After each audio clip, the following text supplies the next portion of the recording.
Hello, sinners. It is I, Father Evil, and I invite you to Destination Station on YouTube. Bagels and go to Destination Station. This buddy is the bomb. Love him. Yep. Fucking A. Yep. I had to say that for a reason. Freddie, take that, motherfucker. All right. Okay. Fuck you. Jamie Kennedy. Subscribe to my man, Destination Station, right now if you want the best content.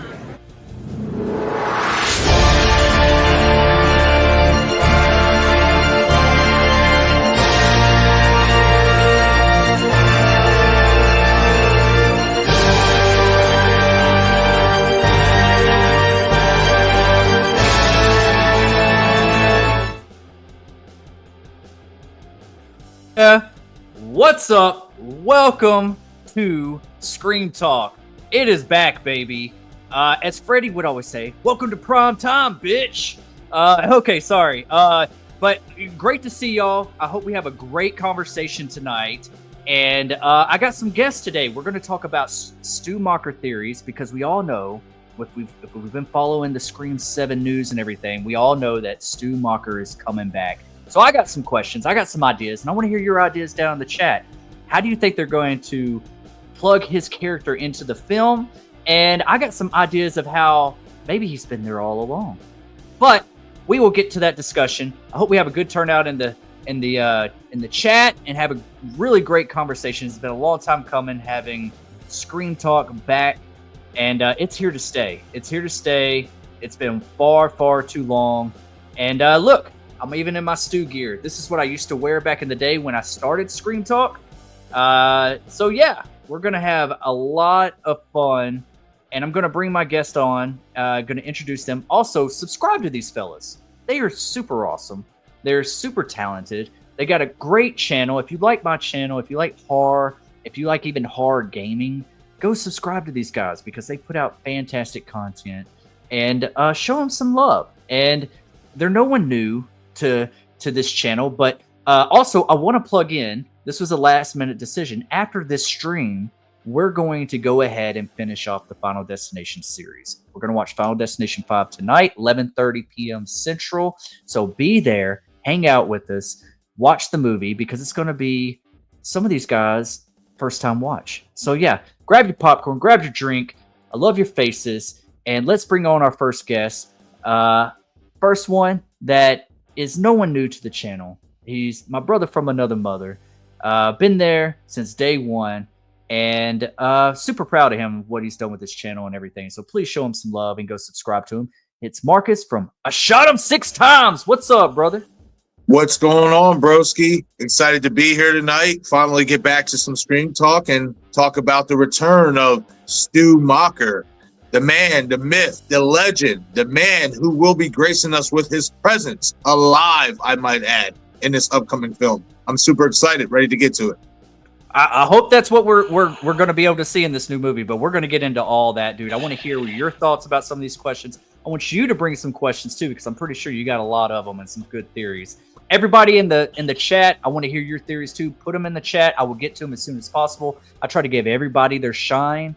But super chats do go to the front of the line. It's not necessary, but I don't want you to think I'm skipping out on your chat or anything. I do go in order. It just you kind of get lost in the chat whenever we got a lot of people in here and we got a lot of comments. I love y'all. So yeah, this is gonna be a fun night, dude. I'm already feeling it, dude. Like I mean, like we're in the presence of greatness. We got I Know What You Did Last Summer. We got Final Destination back. We got Urban Legend just got greenlit to come back. We got The Faculty was greenlit for a remake, which, you know, that's a whole nother topic. And Scream 7 is going to be here before you know it, man. Less than a year. It'll fly by. I am so glad to be doing this again. So let's bring on my next guest, which is another brother from another mother. Good friend of mine, not new to the channel, but you need to go subscribe to him. He does a lot of horror gaming on his channel. I'm sometimes a guest on his live stream gamings, and we play everything from Warzone to Dead by Daylight to The Last of Us. Like anything that's horror related, this guy covers it. It's the one and only Dom from Dominant St. Clair. What's up, bro? What is up? What is up? What is happening? What is going on with you guys? How you doing tonight, man? I'm good, man. I'm feeling good. I'm feeling excited, man. You know, it's gonna be a fun night tonight. You know, because we're doing our screen talk with Stu Macher, and we're doing a Final Destination 5 reaction watch party later tonight. So I'm very excited to do these two live streams with you guys. It's an honor. Yeah, man. Yeah, it definitely is. It's an honor for me too because you guys. It's so much more fun with friends, you know, and family that we can just like enjoy the movies that we've always grown up with. So yeah, we're getting a double feature tonight. We're doing this and we're doing Final Destination. We're gonna wrap that series up, leading up to Final Destination 6. So yeah, thank y'all for coming aboard and hanging out with me. And Marcus, I'm digging the Ghostface shirt, bro. Digging that. Thank you. Where'd you get it? Shout out to my buddy Sean. He actually got it for me for Christmas. You know what I mean? So shout out to him. I don't know where he got it. I didn't ask. You know, just said, hey, bro, come over. Got you a Christmas gift. And I'm just like, all right. Well, of course, I had one for him. Got him a nice little wrestling T-shirt. And then when I opened this bad boy up, I was just like, ooh. I was like, yeah, because this is what's on the brick wall in Scream 6. Yep. So as soon as I saw it, I was like, man, that shit's tight.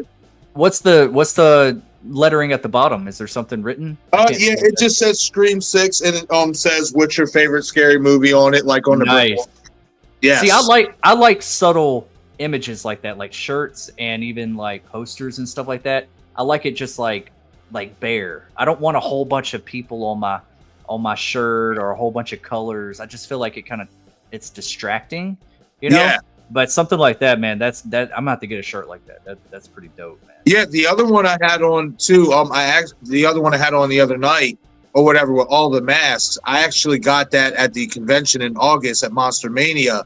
And what's cool about that shirt, and you probably would find that Texas Fight Mayor or any other convention from whoever's one of the vendors, but it's a shirt with all of the masks, but it's all the cracked masks. Oh, yes. Very nice. Yeah, I saw that bad boy and I was like, yep, snag. That's cool. That's cool, man. Well, guys, are y'all ready to get into some Scream talk? I'm going to get to the chat first, but like, I hope you got your questions ready, Dom, you too, Marcus, and let's have some fun tonight, man. Like, I'm ready for this. Absolutely. Let me go down the chat because I don't want them to think that we're forgetting about them because they're the main reason why we're here is to have this whole entire conversation. But we got King Matthew III, and he says, one theory I have for the opening of Scream 7 is either a flashback to Maureen's death or a flashback to Dewey's death where Stu reveals himself under the mask. That's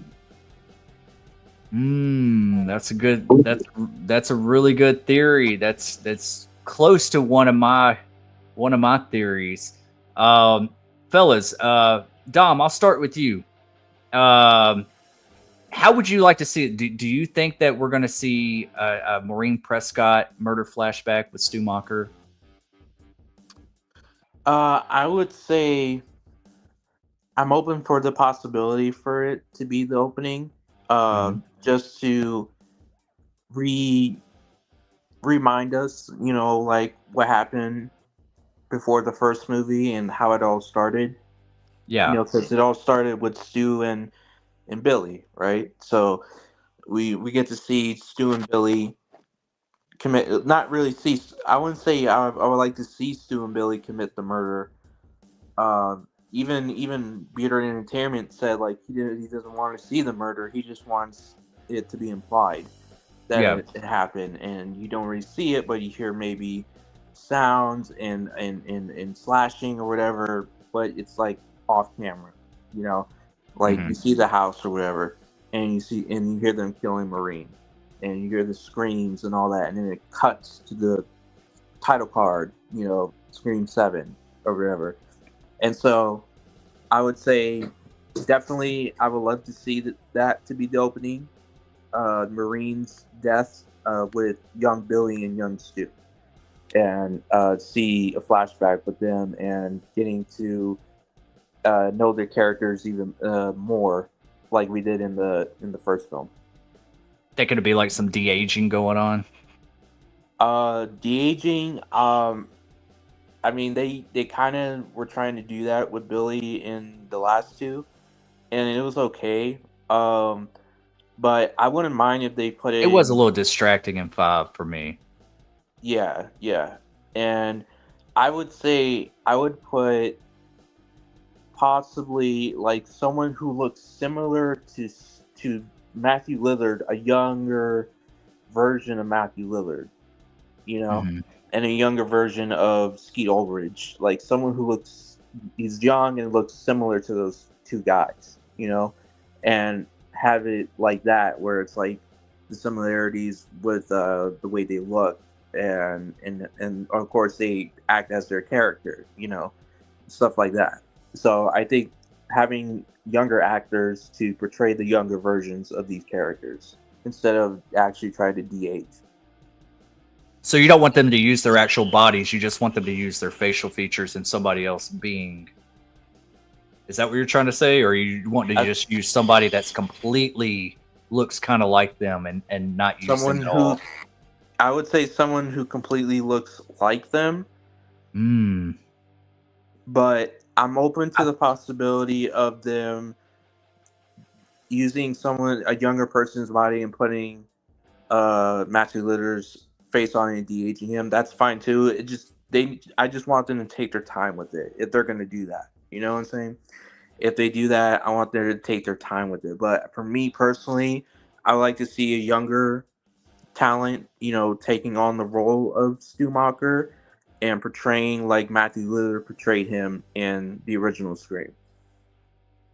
Okay. Yeah. And do you want to, or would you rather him see a flashback of Dewey's death where Stu reveals himself under the mask? I mean, would you want to see that as well, or which one would you rather prefer? I would say, that's interesting. That's very interesting because I would say I would like to see something like that, a flashback. But I would rather see it probably maybe right after the first flashback with Maureen. Okay. So we see it right after the first flashback, where after we see an off-camera kill with Maureen, then we cut to Scream 5, where Dewey dies, and then that's when we see him unmask himself and it's Stu. So we don't get the title card yet. We don't have to do the title card yet. We can just do the second flashback with Stu killing Dewey and unveiling himself and stuff like that, and then maybe we'll do a title card right after that, and then that's our opening like flashbacks. They're back to back. Okay, so you want to see both. You wouldn't, but if you had to pick the two, which one would you rather see on screen more? I would, if me personally, honestly, I would say the whole thing with Stu and Dewey. Stu killing Dewey in a mask. Okay. That's what I would like to see more. The Marine thing, like we already know it was Billy and Stu, right? So it's not really something that I don't mind. I don't mind seeing it, but I think it's more interesting for me to see who was really under the mask in Scream 5 when Ghostface killed Dewey. I think that's more important to me because I want to know the truth. Okay. Marcus, which one would you rather see, and how would you? Which one would you rather see, or would you rather see both of them? Do you need the explanation of both, or are you just satisfied with one of them?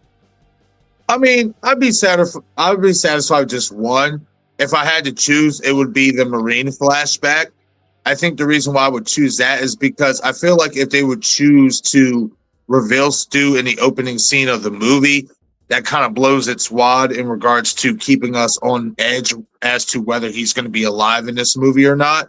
And I think that's the big hook going into this movie, is to have the audience question, is Stu Macher alive or is he dead? So I think, for me, it would be the first part with Marine's flashback. But I don't think, for me, I would place that at the beginning of the movie. Neither. I feel like that would maybe be saved for later on. Maybe when we see Sydney having a nightmare, we see Marine, and then we see Billy, Stu, and Roman as well. That's what I would like to see. I would like to see Roman involved in that. And I think in regards to like the de-aging and stuff like that, I mean, if they're going to be using AI like like it's rumored to be, then I'd like to think maybe they wouldn't even need to really do all that much de-aging, because I mean, I've seen plenty of AI formed videos where there's a celebrity and like there's somebody did one of Donald Trump and they didn't have to de-age him. They didn't have to do anything. It was just him when he was younger. So I think with AI being incorporated, if we are going to get a flashback, instead of using de-aging, special effects, they're going to use AI and bring young Stu, young Billy, young Roman back in that way. And I would love to see it in that form. I mean, if you're going to go with the AI, you might as well use it to the best of its abilities, right? Yeah, I agree with that. I agree with that 100%. Yeah, great points. I think if I had to pick between the two, man, this is a really good question, King Matthew III, because I want both. Yes. I want to choose both, but I'll say how I would orchestrate it with the Scream 7 flashback of Marine's death. I almost am with Bearded, just like you said, Dom, a little bit about how it kind of it's implied. I mean, yeah, it would be really cool to see it like really played out, but I kind of want to see it from a different perspective, like almost like Sydney's perspective, because she saw someone leaving with someone's coat and she thought it was Cotton Weary. I kind of want to see it from a different angle, not like a typical play out, Scream opening, like we're seeing it from a child's perspective or something. Or she wasn't even a child; she was like a year earlier, so like what, 15 years old or something. Yeah. Like seeing it from that angle, and just hearing the kill and seeing someone leave. But I would like to see a little bit of like maybe close-up shots. We don't have to see like a whole bunch of like de-aged of I mean, you'll have to show some de-aging of Billy and Stu, and I think it'd be kind of cool to see like maybe, I always think back of like the Casey Becker thing of like maybe like Billy was kind of like the bully one of the group. He was kind of the one pushing Stu. He was telling him what to do. And it'd be kind of cool to see him still kind of have that kind of control over Stu a little bit. Like grabbing him by the shirt and being like, go around the house, go that way, and then like putting on their masks and kind of cutting too. We don't have to see the whole thing play out, but I think that'd be really cool. And then seeing Roman like filming Marine going with Billy's dad in the car or something, or over by the sidewalk, like him creating that whole small video, and then maybe like a little moment of like Roman, Stu, and Billy kind of like like together and planning this out a little bit. It doesn't have to be really drawn out. We don't need a whole scene. I feel like we just need like little clips of it, just like showing this, showing that, and it's kind of like a montage of just like different things of what happened, kind of fast forwarding it a little bit, because we already know what kind of happened. Because if we do show that entire scene played out, somebody, it's not going to please all audiences. We're all going to be like, well, that's not what I had in mind. Right. And it might take away from the mystique of the first movie, a little bit. But yeah, I would like to see that. But I also want to see the reveal of Stu from Dewey's death. I think it'd be cool. I don't want to see like a big thing about it.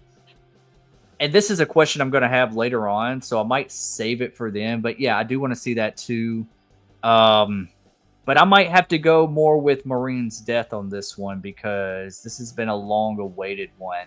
And I could be satisfied if they just explain Dewey's death was by Stu instead of showing us, So, I mean, so you can kind of get both. You can still show us Marine's death, but then Stu just explains that was him that took out Dewey, that it was an honor, King Matthew III also says, for the deaths in Scream 7, my top prediction is Gale will die in 7. especially if Stu is the killer, because he failed to kill Gale and won. So maybe have Stu kill Gale. How do y'all feel about this? This is something we haven't talked about in a while. All right, do you feel that Gale should have died in 6, and do you think she will bite the knife in 7? You think it's her time to go? You think she ran out of her 9 lives? Dom, I'll let you go first. Okay, so I think it's time for. I mean, honestly, I think it should have been Gale instead of Dewey that died. you know, but if Gale's gonna get killed in this movie, definitely should be killed by Stu, because that was Stu's supposed to be his original victim. Him and Billy's victims. So I think it's poetic, or kind of around. It comes all around to the first movie, because they were supposed to be dead in the first movie, as we thought, but they didn't kill them. So I think it'd be poetic, just seeing Stu kill Gale in this one and finishing her off for good. Because really, I'm a huge Dewey fan. Dewey didn't deserve what he did or what he got. Gale should have been the one who should have got that, because she's out of the core 3 survivors from the original movies. Dewey, Gale, and Sydney. Gale's the one that really needs to die, or is the one. Yeah. So she needs to die. She needs to die. That she's definitely one who should be on the chopping block the most. So seeing her get killed off, I wouldn't really be bothered by it, or I'll be like, "Yep, well, she had it coming," for what she did in the previous movies, So, yeah, I just think, I definitely agree. I think Stu should definitely be the one to kill Gale in this one, if she gets killed. Okay, Marcus? I was almost certain that in Scream 6 we would have ended this problem. I was certain. She got 10 lives. I was so certain. I even was all over the channel. # down goes Weathers. I thought that 6 was going to be the time. And as we know, they didn't do that. They marketed kind of like it was. Right. I feel like that was like probably, when you look back at it, the big marketing ploy, especially with Nev not being in the movie. Mm-hmm. That was kind of the hook. Oh, is Gale going to die in this movie, especially with Sydney not around or not? In this one, I do think it is going to be time to pull the trigger. I question, what time do you pull the trigger? Do you do it midway through the movie, or do you wait towards the final act of the movie? Especially if you are going to reveal Stu alive. Because me personally, if you're going to reveal Stu alive, I would like to see Gale there with Sydney, because obviously it's full circle moment. You know what I mean? This is legacy right here. And then maybe he kills her off in the final act. I do think it's time. I mean, like Dom said, it should have been her in Scream 5. It shouldn't have been Dewey. Dewey should have never been killed. And when you think about it, Gale has had it coming. You have profited for so long off of the pain of others, especially when it comes to the Ghostface legacy. In so many ways, you can even hold her responsible for keeping the legacy alive and inspiring new killers, because she keeps writing about it.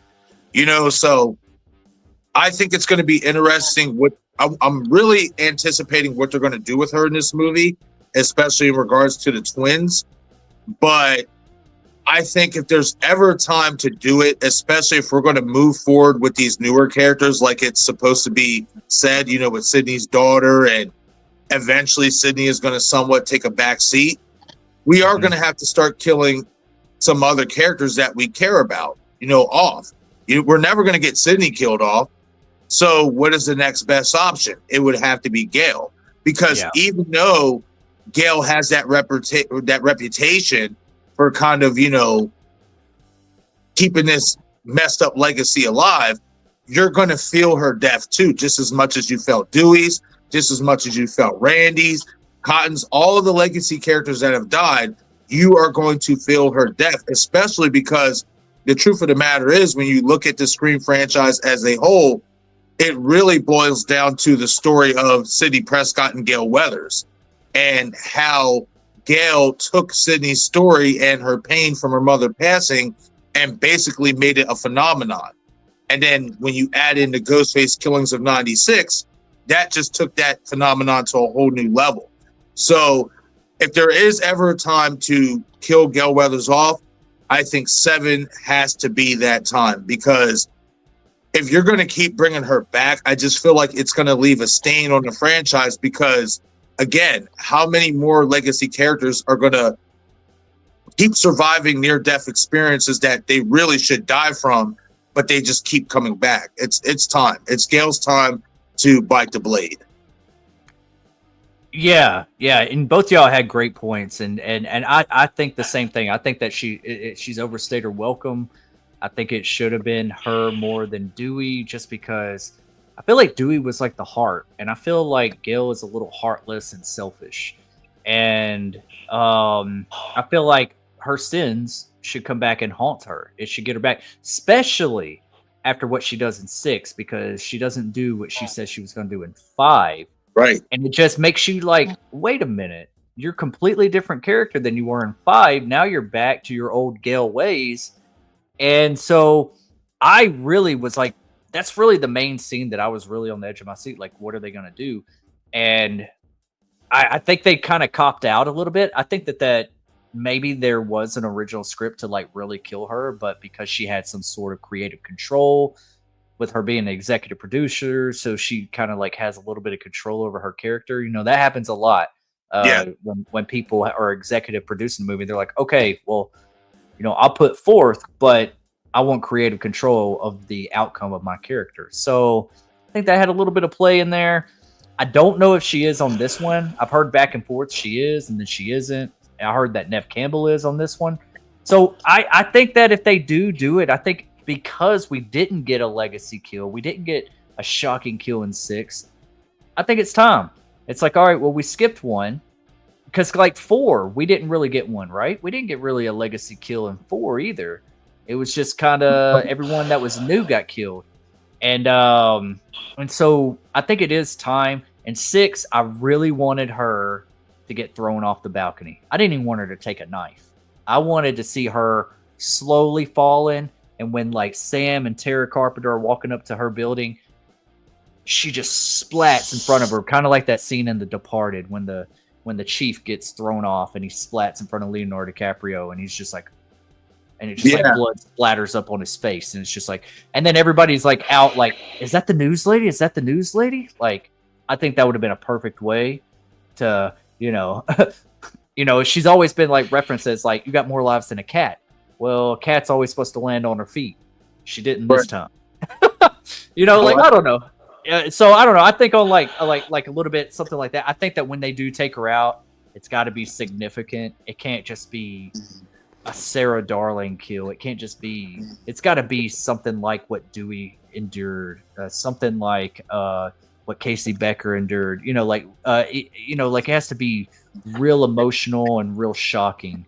And yeah, I think that it would be great that Stu would be the one to do it, since he's finishing his legacy. The ones that got away, that's who he's killing. And it'd be really cool if now listen, if she does get killed in 7, which I think she will, 2 things. I want her to redeem herself first. Make us like her again. She writes that book of Dewey. And then we're like, oh, she's humbled again. She's crying. She's looking at Dewey's picture. She just published the book. She finally did the right thing. But then rip her out from us. Like, it's too late. You're dead.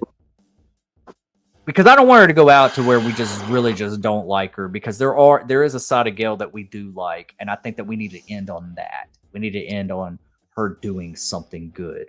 But you've done so much wrong. Your sins have come back to haunt you. You're not done with the past. The past is coming back to haunt you and bite you in the ass. Right. So I think that's a fantastic story arc for her, in all honesty. I really like that because, again, can you really say you have liked the Gale Weathers character really that much throughout the franchise? There's been hints and instances of it. It's up and down. It's yes. So, like you said, for her to publish that book of Dewey, and who's to say, maybe she didn't write about, the events that took place in New York. That would be a great story arc for Gale to show, like, okay, she really did try to turn that corner, but like Destin said, it's too late. The sins, of the past always comes back to haunt you. And that's how we encapsulate Gale getting cut out of the franchise. I love that. Yeah. And then we end this movie, which I mean, Dewey's in Woodsboro. That's the only thing that like gives me a question, is that Dewey is in Woodsboro. So you would want them to be like married or buried together. Like, did they ever mention, I can't recall in 5 or 6, did they divorce or did they just separate? No, I want to say that they separated, but I also want to say they divorced. I just know Dewey up and left because he couldn't handle New York. Right. And so, but I don't know. I want to say they were still married because remember when Sam introduced herself to Gale, Gale was going to say Gale Weathers, but then she said Gale Riley, excuse me. So I think they were still legally married. It's just that they were separated and, Dewey left. Yeah. So that could be, okay, so that could work. If they were still technically married, it'd be cool if they touch on that a little bit. And that, since they were still married, maybe, like maybe it's in the will or whatever that they get buried together. And I would like to see like Sydney and maybe her daughter or whoever, maybe Chad and Mindy, whoever, together and standing over their grave, like seeing their tombstone and kind of ending it on that note, being like, all right, Gale and Dewey are still dead, even though we're getting Dewey back in this one, which we'll talk about. So we just don't know in what capacity. So yeah, all great points. Great question, King Matthew III. Let me get through some of this chat. I know I'm really, really behind. I'm so sorry. I will try to get to you as soon as possible. Dance with Vampire says Stu is back. Yes, that is for certain. Yep. Paula says hi. Hey, Paula, how you doing? Good to see you. Oh. We got Val in the house. Happy Friday, y'all. Happy Friday to you too. Hashtag Digital Bouncer. Kick controls asses one stream at a time. Oh yeah. The general's in the house. Val says, bring on the Scream 7 talk. Yeah, we pushed it for about 15 minutes trying to get prepared and everything, but thank you for being patient and thank you for everybody being here. Please smash that like button if you haven't already. If you're popping in and popping out, want to be a part of the conversation, put your theories and questions down in the chat. Super chats do go to the front of the line. Not necessary, but they do go to the front of the line because we do get backed up here. But thank you for hanging out with us tonight. Always fun with some Scream talk. And here we go. And that sounds like the Joker. Here we go. Hell yeah. Val says, hell yeah, the Stu robe is back. That's right. It is back and it's here to stay for some Scream talk. I gotta represent some Stu Macher. You should see how people react whenever I answer the door like this. They think I'm like some I got some kind of weird profession. Anyway. His long lost son. Yeah. A troll says, yeah, what's up, everybody? What's up, a troll? We were just speaking the devil. What's up, buddy? What's up, Eric? How you doing tonight? Good to see you. We were just talking about you. Let's see here. Another guy that does really great content. Go check him out. Val. Yes. Thank you, Val, for putting that in the chat. Please go subscribe to my good friend. I shot him 6 times. Really great content. You shot him in the heart. He has no heart. He has darkness. I don't think that was in the movie, but I just added it. Close enough. Yeah. Beard says, "Hey there, General. Heck yeah. Yes, thank you. Please make sure you hit that like button. It really helps out the video, especially in replay mode." Talking Star Wars is in the house. When do you think we'll see a trailer for Scream 7? Great question. Really great question. Marcus, I'm gonna let you answer this one first. We'll go back the other way. That's a good question for sure. If we're predicating on what they did with Scream 6, what did we get the teaser? I want to say 3 to 4 months out, something like that. So if we're going by that, I would say maybe, the movie's coming out in February, so maybe in October, to get it kickstarted around Halloween time, we get a little teaser or something like that, and then maybe the main trailer comes out in November or December, because Scream, the original Scream, December 20th, it's its birthday. So I'm gonna say anywhere between October for the teaser trailer, and for the main trailer, we'll get it around December. That's a good pick. What about you, Dom? I think I agree with Marcus. We'll get a teaser around, October or November, and we get an actual trailer around December. Is that what? Yeah, that's what. Because if you think about it, usually trailers come out late in the year before they release the actual film the next year, right? Mm-hmm. So it makes sense, like what Marcus was saying, like to release the teasers in the official trailers late in the year before next year comes around. So yeah, I definitely agree with that. I think we'll see a trailer around that time as well. Okay. I'm gonna go out on a limb here. I'm sticking to this too, and I could be completely wrong, but I really, truly think we're gonna get a teaser. Nothing big, but we're gonna get a teaser on the release of I Know What You Did Last Summer. Ooh. When it's released in cinemas in July, yeah. I think that we're gonna get our first little, nothing big, but we're gonna get something little. Maybe a surprise Sydney, Ghostface, maybe a little bit of clippets of Ghostface running after somebody, and then Scream 7, February 2026 or something. I'm gonna, because they're coming out so close to each other, and they've always been kind of like, when you think about the old time slashers like Scream, I Know We Did Last Summer, it's like the second thing that you think about, and we're getting them less than a year apart. And then we get like a main trailer around the holidays between October to December. It would be really cool to see if this movie got pulled back from February, like they changed it. That would be awesome, and like brought into the year, like December, like for its anniversary in December. Like that would be great, because think about this. Like, okay, so Scream 7's done filming. Mm-hmm. And I Know What You Did Last Summer just wrapped up too, but I Know What You Did Last Summer is coming out in July. Why are we doing so much post-production for Scream 7? It's taking almost a year for this movie to come out, whenever this movie feels like it should come out with it being wrapped up. And I know some people can make the argument because of the AI and the stuff that they got to do with it, but it's not a guarantee. These are all kind of rumors. We don't know how extent it's going to be. We don't know if it's going to be one scene or it's going to be a drawn out scene. We don't know. Okay. But normally these type of slasher movies don't take that long to edit and pop out. But there's another question that raises, is that there's rumors that they've already greenlit Scream 8 and they might be doing back to back. And that might be what's going on here.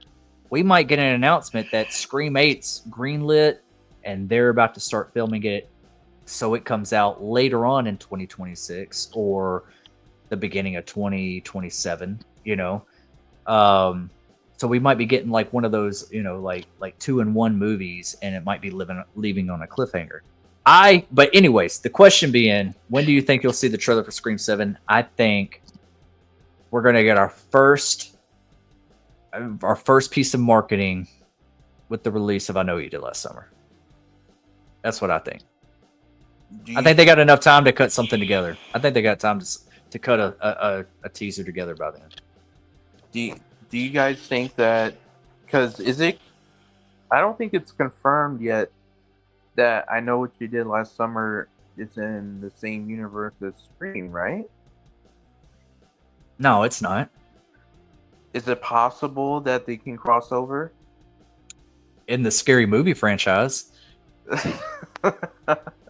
Like, if you're going by years, I mean, they're basically technically 1 year apart from each other, but yeah, I don't see. And I don't really want that. Yeah, me neither. And they're two completely different universes. You know, one's based in California initially, and the other's based in North Carolina. So, I mean, they're synonymous with each other because those were the two main slasher films that you thought of in the late 90s. You know, Scream being the first one to really break that mold for 90s slashers, and then I Know What You Did Last Summer because of the book, you know, got some critical acclaim and stuff like that. In regards and Kevin to Williamson was on it. Yes, and I was just about to bring that up, which is why I think your point of a teaser coming out on the day of I Knew What You Did Last Summer in the theaters and all that, I think that makes perfect sense. I mean, who knows if this could, you know, really happen, but, you know, maybe Kevin Williamson, you know, calls in a favor and says, hey, you know, I want the Scream 7 trailer, you know, or at least a teaser released on the day I Know What You Did Last Summer, because it's so synonymous with the 90s slashers. Plus, I writ the first movie. So I think that would be something cool. I think you're onto something with that. That's something we could definitely see, because let's really be honest. What other slasher movie? I don't think you could do it for Thanksgiving. I mean, you could, because, you know, be closer. But what slasher movie that is coming out this year would make more sense to premiere leading into that slasher movie, a teaser of Scream 7? Another 90s iconic slasher. I Know What You Did Last Summer. You know, so I think you're onto something, man. We might see that that teaser trailer, you know, in July. Yeah, and I think that another reason why I think it's a smart choice to do it so early and do it with that, for one, it's still your target audience that you're sending it to, because the people that like Scream, like I Know What You Did Last Summer, they kind of put 2 and 2 together back in the day when we grew up with this stuff, and then two, I think that it needs a little bit more marketing to present to us and get it stuck in our mind a little bit earlier. This isn't the Sam Carpenter's. This is a Sydney story. Right. They need to go ahead and like break that ice to the regular moviegoers. A lot of us that dig into this stuff, we know what's going on. But there's a lot of people out there who's like, whoa, that's not what Scream 6 left off of. And they, you know, especially like people that came on newer, they're like younger audiences or whatever, for Jenna Ortega and Melissa Barrera. They need to go ahead and just break the mode, show that this is, you know, surprise Sydney and Gale Weathers, and just kind of like, you know, like kind of like a snippet, like, you know how like the first, what was it, the first 3 Scream movies, at the very end they did like snippets of just showing Ghostface and just kind of like, and then you know, like show us a little clip of Sydney answering the phone, hello, it's about her. And then snippets of Ghostface like chasing somebody, and then boom, Scream 7. Nothing big. Just going ahead and plugging it into our minds that this is Sydney focused. And then we'll get the full trailer later on around the holidays. Real quick, to add into the July for the teaser trailer, if you are looking at it from a symbolistic standpoint, think about it. July. That's 5 months to, you know, December. So then you got the 2 months in January, February. That's 7 months. 7th month. You know, so 7th month of the 7th season of the 7th Son. Right. So if you play into it in that way from a symbolic standpoint, I think that releasing it on, you know, the day that I Know What You Did Last Summer comes out would be perfect, you know, for promotion. And also another thing we got to look out for is the conventions. We know they love to drop teasers at the conventions. So, guys, even if you're not out, if you're not going to a specific convention in July or whatever, keep an eye out for any Scream 7 cast members like Nev, like Matthew, going to a particular convention, Kevin Williamson, to where they might drop the trailer there, the teaser trailer anyway. You know, because that's what they did with I Know What You Did last summer. Before we got the official trailer, they dropped that teaser at that CinemaCon. Yeah. Yeah, and that's the thing. It's like Stu Macher even, or Matthew Lillard. You automatically want to call him Stu Macher, right? You know, he's coming up in the horror. You know, he's got Five Nights at Freddy's. He's going to be at Five Nights at Freddy's 2. He just got greenlit to be. He just got casted to be in the Carrie TV series. Yes, I saw that. Dude, he's coming back, and they're saying that his role is more significant than we think. And he even said recently on an interview that that his reveal was supposed to be like the surprise was supposed to be when the trailer dropped. So they were supposed to announce his return in the trailer. Wow. So that's what he said. And he said, so when he saw that it got leaked early, he was just like, oh, what the hell? I guess I can talk about it a little bit.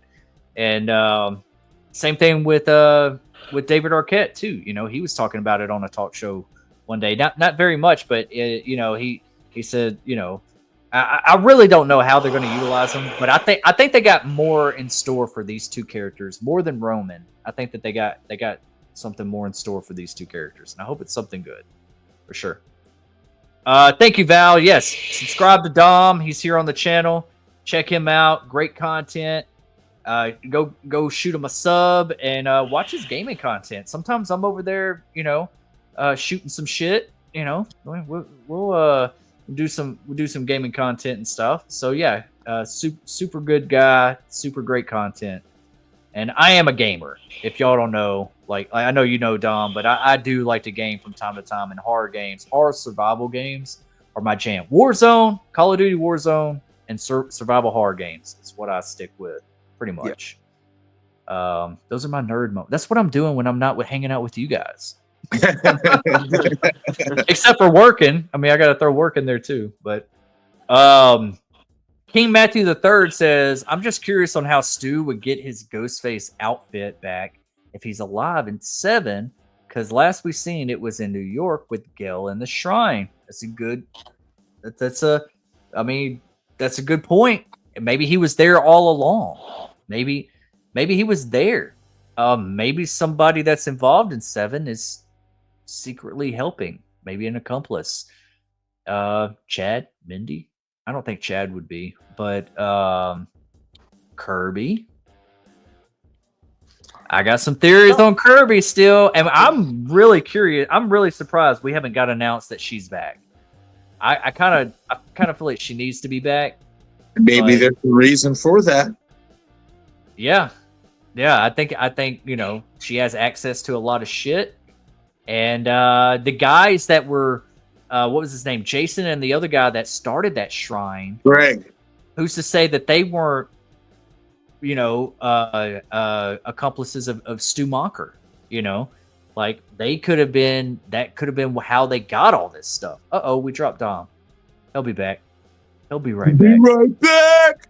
But honestly, I mean, it's a movie. Also, at the end of the day, I don't think you really have to like explain little things like that. Like, how we could explain how, you know, why are we in New York? Why is all this stuff in New York? And I know that they said, you know, that you know, they were big collectors, or what did they say in 6 that the two guys that were starting the shrine was how they got all the stuff, like. Gale basically said, well, like, you know, cops like money. So, like, basically, they probably bought it from evidence and stuff. But basically, that turned out to actually be Richie's shrine. That wasn't even theirs. Right. Exactly. That wasn't even none of their stuff. You know, which we could get into a whole nother topic on how they did that, because it didn't even make sense. You know, the building was somehow rented out in their name, but then yeah, I mean, Kirby couldn't find that in their financials. I don't know what the hell was going on. You know, so I mean, but I mean, it's not impossible to think that, you know, my thing is this. Do we really believe that, I mean, we've seen the gown. We've seen all the gowns in the shrine. We didn't see all of the masks. And in my opinion, the mask that Quinn claimed to be Stu's, I'm not buying it as Stu's because I feel it should have just as much as decay as Billy's did. That's a great point. I thought about that a lot. I was like, shouldn't it be cracked just like Billy's? It's been that old. All it had was, you know, little. She got ripped off. Somebody ripped her off. Richie lied to her. Yeah. You know, Richie just flat out lied to her because I remember when she said that, and I'm like, that's Stu's mask? You mean it's just dirty and this just has like a minor crack in it? Like, I don't know. Could that have been somewhat of a symbolic way of saying like he's still alive in a way? Possibly, because, you know, the mask isn't so worn out, you know, so they could try to say, oh, well, you know, that's kind of like saying he's halfway dead, but he's not. I don't know. I just don't believe that mask that she was wearing was his. I'm not believing it. Because even Mrs. Loomis's mask, hers was even more tore up than Stu's. So True. Yeah. You know, I personally think they're going to do away with the cracked masks in this one. I think, if anything, if Stu is revealed alive as a killer, he's just going to have a brand new costume. Yeah. Yeah. Maybe something looks a little bit more sharper or something, you know, a little bit more style. I don't want too bright or nothing like that, but yeah. I think so too. I keep thinking like when you're like just a little bit of crack. I keep thinking of like next Friday whenever he's like, "You been chewing on this motherfucker? Why is this thing all messed up? You been chewing on this?" Oh shit, that's good. Oh man, my dog got a hold of the mask. Hell yeah. Anyways, Oliver, what's up? Member of the channel. What's up, everyone? And welcome to the main event. Walks in with my PJs and sits in the middle of the front rung and eats my popcorn. And the front rung? What the hell does that mean? It's new slang for room. Oh, okay. All right. Well, hey, we're just gonna roll with it. Crisscross applesauce and eat your popcorn, buddy. Good to see you. Our good friend and another digital bouncer, Lady Luna. Hey, everyone. Hey, Luna. Good to see you. We are going to be doing Final Destination 5 after this. We're going to be watching the final, well, not the final one. We got the 6th one coming out, but we're going to be watching the final one in the franchise. It's going to be Marcus's first time. If you want to join us tonight, it's going to be 11:30 p.m. Central. It's already on my channel. Go hit the notification button and come along and hang out. If you want to be a part of that stream, just let me know. Good to see you. We got Val says, I just have this sinking feeling we are only going to get Stu back in flashbacks. Stu flashbacks. Yeah. I kind of feel that, well, I don't even know about flashbacks. I think more of the AI thing, because I think we might get other flashbacks, but with Stu, just here's the thing that's really puzzling me about that is Scream has never been one to be about flashbacks. This could be the one that changes it. And you might have to if you're really bringing Stu back to the present day. But they just never done it. And I just hope it looks right. I hope it feels right, you know.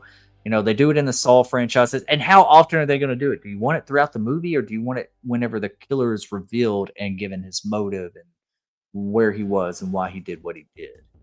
So yeah, I kind of feel that too. But I feel like maybe his presence will be there in some way. I got another question. I'm trying to get through some of this chat because we are really behind on it, and then I got a couple of questions I got for you guys. Let's see here. Sorry, the 5th. Okay, y'all are talking amongst each other. See here, kind of skipping over stuff. Daniel says, Marcus, love hearing your voice again. He ain't dead. He ain't. Hey, I look dead, man. Still do. She looks dead, man. She still does. Thought she was dead. Hell yeah. Really. Oh man, classic. But Hell, thank you for that, Daniel. I appreciate that. I'm happy to be here. Happy to be coming back on these live streams with Destin. We've been working hard all week with these Final Destination streams, and obviously we're here tonight for Scream Talk, and then we're going to be doing Final Destination 5. So I'm just happy to be back on the content creating streets. You know, I have some videos that I'm going to be releasing tomorrow. About, I want to say, a solid 4 to 5 videos I'm going to be releasing tomorrow and stuff. It's going to be a mixed bag. I'm going to be having my Hurry Up Tomorrow video tomorrow. I'm going to be having my Friday the 13th video because I want to touch on Linda Cardellini's casting as Pamela Voorhees, as well as some Scream videos as well, because I have one for Matthew's latest comments, and I'm sure we're going to touch on some of that here as well. But I also am going to be sharing a theory in regards to how I think the Carpenter sisters are going to be written out in Scream 7. So I got a lot coming out tomorrow, so stay tuned for that. And if you love hearing my voice, you're definitely going to love tomorrow. Hell yeah. I like that thumbnail too. I like the little profile picture. It kind of looks sharp. Dude, Really I do too. That is sharp. I like wonder how, what's like Ghostface is looking down. Huh? Yeah. I wonder if it's like if it's animated or if it's real. I can't tell, but I like the shadowing on it. It's good. Right. Oliver says, spoiler, I'm in the movie and I'm the killer. Hell yeah, I believe it, man. I said no spoilers in the damn chat, Oliver. What the hell? He's part of the cult. There's more of them. He does look like Stu Macher's little brother trying to follow in his big brother's footsteps. Kidding. Anyways, Val says, with bringing Roman back, we have to be getting some Maureen. Yeah, I'm gonna let y'all speak on this real quick. And what's your thoughts on this? Do you think that how are we gonna orchestrate Roman into the situation? Tom, you go ahead first, buddy. Okay. So bringing Roman into the situation, man. I don't know. He got shot in the head, didn't he? He got shot point blank in the head, and he And about 20 times in the vest. yeah, 20 times in the vest. Yeah. So a couple of bullets probably went through his chest at that point. Right. So either we're seeing him with flashbacks, but also we're hearing about the AI stuff where it's like, we're gonna see AI like face AI of him, like in like screens or whatever and stuff like that, or maybe stuff like that. And so we're probably gonna see more of that, like from him, in terms of seeing him again. I don't know how he would come back as like a guy who's now a Ghostface again, but he got shot in the head, which is an instant death, instant death. And so I don't know, man.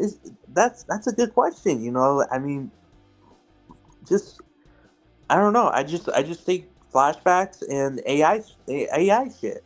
That's what I think is gonna bring Roman back, in my opinion. Let's see more Roman from there. Okay, Marcus. I think that it could be definitely flashbacks. I think we could be also seeing a nightmare sequence to where, just like in Scream 3, where Sydney had a nightmare of Maureen, maybe she has a nightmare of both Roman and Maureen. I'm actually hoping that if they are going to do flashbacks for both Roman and Stu, that obviously Stu is still alive at the end of it, but we get flashbacks of how basically Roman molded Stu into being a mastermind.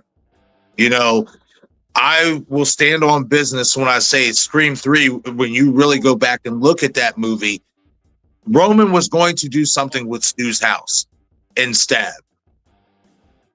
What that was, we never got that answered.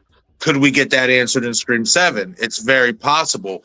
And I said this to you a few days ago, Destin. Like when you go back and rewatch Scream 3, and I'm not sitting there saying, I know what the plan was. I mean, at least initially, what was said that Angelina was supposed to be the accomplice to Roman, and I'm not knocking that. But when you look at that scene over again, when Sidney is being chased in Woodsboro, you know, on the set of Stab, the killer knew spots in regards to the attack from the original film that only Stu Macher would know. You know, that's a good point. That's a good point. So, and Sidney walked through Stu's replicated house first. I see that as a meaning of something. What that meaning is, I don't know. But I personally would like to see, if we're going to get flashbacks of Roman, him basically molding Stu. I don't care what they said at the end of Scream 3, that basically they implied that Roman only had interactions with Billy. To me, that's nonsense, and I think that that can easily be written that that was bullshit. He did have interactions with Stu, so on and so forth. Now, in regards to Maureen, that to me is somewhat of the wild card. Like, how, I mean, obviously we know she's dead, but if she's going to be in this movie, are you finally going to give us the flashback of maybe seeing her death? Like Destin said earlier, maybe you don't go full on in-depth showing everything, but you show little pieces of that. Or we could also see another nightmare sequence where Maureen is talking to Sidney and in so many ways chastising her like she did in Scream 3. Remember what, you know, Maureen said, everything you touch, Sid, dies. You're poison. You're just like me. You're just like me. So maybe we will see something like that again. But me personally, if you are going to bring Maureen back for anything, I would kind of like to see them do something actually decent in regards to maybe Sidney has a nightmare where she's talking to Maureen, like, and Maureen's like telling her everything's going to be okay, something of that nature. Because in my opinion, Scream 3 at the end kind of robbed us of that moment with the door opening at the end. You know what I mean? I always felt like there should have been like some, even just a glimpse of like Maureen like kind of fading away. You know what I mean? While the door is like open and kind of as a sign like you're safe now, you don't have to worry about this no more. I personally would like to see that happen in Scream 7 to some type of an extent, because everything that we have gotten so far of Maureen in the Scream franchise has been mostly negative. You know, how we view her past life in Hollywood, how we view her life in Woodsboro, you know, with her multiple affairs from the nightmare sequence in Scream 3. Basically, everything has basically been a negative connotation of the character. So me personally, and for a way to give the character a proper send-off, because we're never going to probably see her again anymore after this. Give her a good send-off to where maybe we see Sidney having a dream instead of a nightmare, and it's Maureen coming to her, like maybe warning her, something like that, or just something wholesome, man. It doesn't always have to be negative. Dude, those are, man, you really got me thinking there. That would be good, like to have like a positive dream for Sidney and her mom, like hey baby, everything's okay. You know, you're right. A fighter. You always been one. You're my blood. You know, whatever. And then you made really good points with the Roman thing with Stab 3, how they knew exactly where the killer was in the original Scream, or you know, in the original Stab, whatever. That makes a lot of sense too. I always said that, like, I thought it would be kind of cool to see, like, how did Stab 3, because we know in Scream 4 that there was like what 6 or 7 sequels. Yeah. How did Stab 3 end up after the events of Scream 3? You know, like, I want to see the Stab 3 movie with all the hurdles. Like, your cast got killed. That's like a cursed cast. That's like a cursed set, you know. How did they get through 3? That would be kind of cool. But yeah, with bringing Roman back, we probably are going to touch on Maureen a little bit. I really think we are, because I think the actress that plays Maureen has hinted at stuff, but will not say anything yet, and she can't. So that makes me say, okay, well, you got something to say, but you can't say it publicly. So, what's her name? Lynn McCree. Lynn McCree, yeah. And so I think we are going to get her back in some capacity. I do think that like this is one of my questions about like how Stu was there all along. I think it'd be really cool to see that, like, you know, after the events of 2, or after the events of 1 and 2, you know, there's that Matthew Lillard in the background of that sorority party. And it was just like a gag, you know. It was just kind of like, oh, he's on set because I think him and Nev Campbell were Matthew Lillard. They were dating. They were dating at the time, so he was on set. So they were like, oh, we'll just go hang out there in the back, and you kind of see him out of focus a little bit over there, hanging out with some guys. But they could orchestrate that, especially with Kevin Williamson back. They'd be like, hey, we're just kind of like double down on that, and that like when we do this flashback scene, we're going to show that you were there at Windsor College, and that you and maybe like Mickey was there, and maybe him and Mickey get together on the side of the house and like, hey, this is what we're going to do, and then just kind of cut away from that.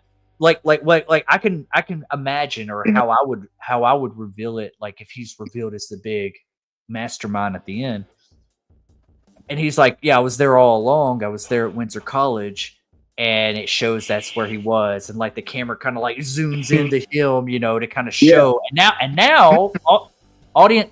A lot of viewers that don't know that those specific details are going to be like, I need to go watch Scream 2 again. Yeah, really? And then they're going to get like hooked. That's a hook for viewers that aren't into the theories of Scream. And then show 3, that Angelina, no, that originally, you know, Angelina was the killer, but Kevin Williamson's idea. I mean, it was Roman and Angelina, but they changed it to a mastermind. But Kevin Williamson's idea was Stu Macher being the mastermind.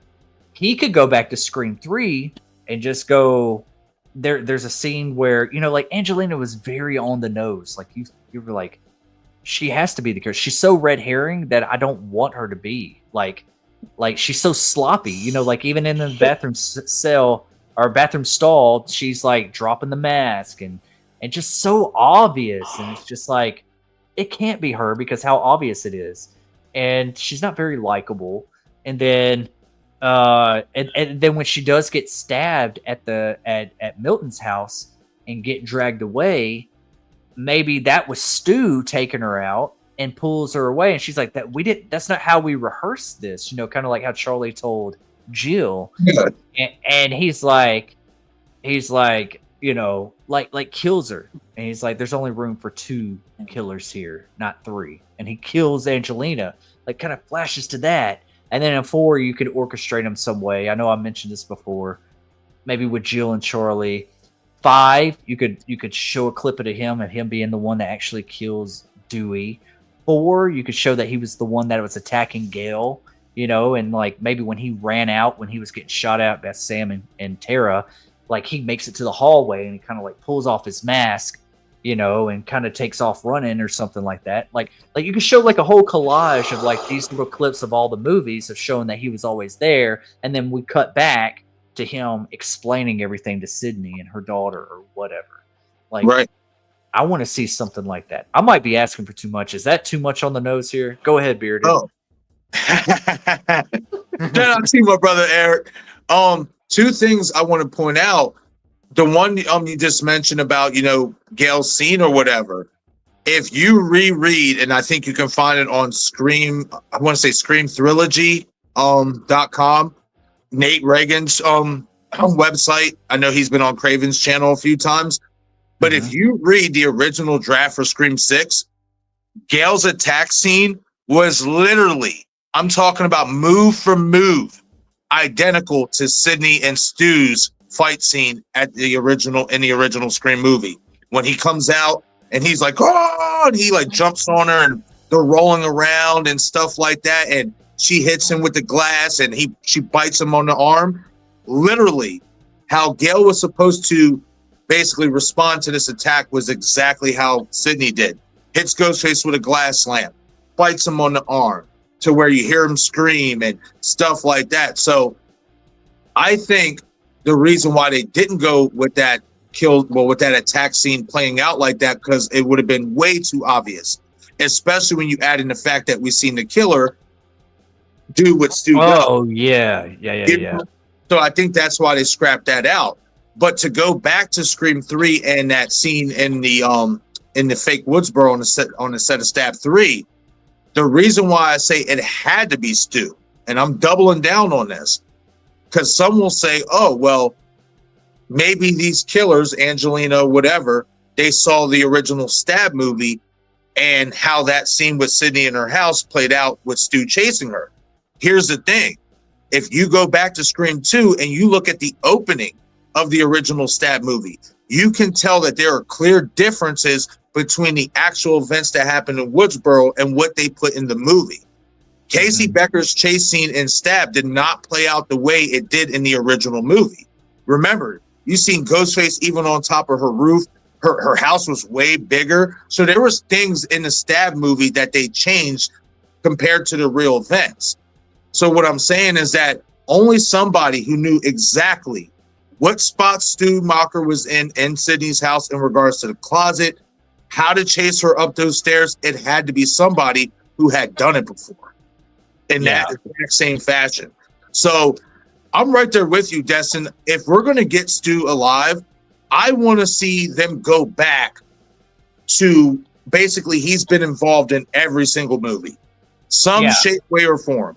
I would love to see that, man. I think that would be fucking awesome. Yeah, just like while he's giving his motive and like all this kind of stuff, you kind of get clippets of it. You know, like I don't want to see a whole drawn out scene, just like clippets of here, flashbacks real quick. You can really play that in. I think that'd be really effective. And with Roman, I think it'd be really cool to kind of like, you know, hey sis, and like maybe if like when we're introduced to Sydney, she's having a dream, kind of like a Nightmare on Elm Street type of thing, you know, a callback to Wes Craven. Like we don't realize we're in a dream, but we see like her and she's doing something and then she sees her mom, but then she sees her brother coming up with a knife behind her and she's just like, mom, you know, and like the brother's coming and Roman's like, you can't save her. And then boom, she's like out of the dream and she's screaming. And that's how we're like introduced. Like, okay, Sydney still has trauma. Like we're back involved here. Kind of like the beginning of H2O with Laurie Strode. Yeah, it's same thing, man. Exactly. And I didn't see this earlier, but I am so sorry I'm late to getting this. But we do have a super chat. We got Talking Star Wars in the house with a $2 super chat. And says Five Nights at Freddy's 2 comes out December 5th. That would also be a great time to release a trailer, maybe the full trailer of Scream 7. That's great, Talking Star Wars. That's I like that. I really do. I do too. Really, yeah, I think that's actually. But here's the thing. Okay, so you watch Five Nights at Freddy's. Y'all seen it? Both of y'all seen it? Symmetry, my friend. You know, like I watched it again recently because my son he's all into FNAF. That's what they call it, FNAF. Yeah. And so I rewatched it and I was like, okay, so yeah. They know what's up. You know, they're using Stu Macher doing this whole reveal and everything, and he's coming back for Five Nights at Freddy's 2. I wonder how they're gonna orchestrate that. Like think about that. Like you're going to so that we get a trailer. I'm pretty sure we're gonna get it soon for Five Nights at Freddy's 2, and we're gonna see Matthew Lillard in that he survived in that. And then in the movie of Five Nights at Freddy's, we get a reveal that Stu's in the trailer of Scream 7 because that's what he said. He said, I'm supposed to be revealed in the trailer. So it's supposed to be the hook. So I could see that happening too. Like I'd say like the teaser, what I know he did last summer, don't show Stu Macher. Show him in the trailer when you reveal, whenever Five Nights at Freddy's 2 comes out. That's what I think. What do you guys think? I'm down with that. I mean, I agree with you. I wouldn't show Stu in the first teaser trailer. I will say, if you are going to show Stu in the full trailer, all right, I'll ask this. If they're going to show Stu in the full trailer, how do you think it will be? Will it be an AI form to where we know it's AI? Or will it look flashback-ish? Or will it be present day as if he's alive? What do you guys think about that? How would you guys want him to be presented in the trailer? Dom, That's a good question. Dom, I'm gonna let you answer. I would say he'll be presented as. I mean, it's gonna be a big spoiler, but that he's alive. You know. You know, but that would be. You think we're spoiler? Oh, go ahead. Yeah. No. I didn't mean to cut you off. How I picture it, and I'm just gonna call it right now. I think that we're gonna use a lot of FaceTime in this one more than calls, and I think that we're gonna get like an unknown caller on the phone, and Sydney's getting it. Maybe she ignores the first one, maybe she ignores the second one, and then finally she picks up, and maybe her husband says, "Go pick it up. Who is it? It must be important or something." She picks it up, and you see Stu Macher there. Surprise, Sydney. Long time no see, or something like that. Boom! She gets this like wide eye and like screams 7. I think that would be in this trailer. I think it's gonna be something like that. I think that would be an awesome way to present that because it still leaves you on edge. Is he alive? Is this fake? What is this? You know? And then of course we get that iconic line, surprise, Sydney. And then it just cuts, you know, and stuff. I like that.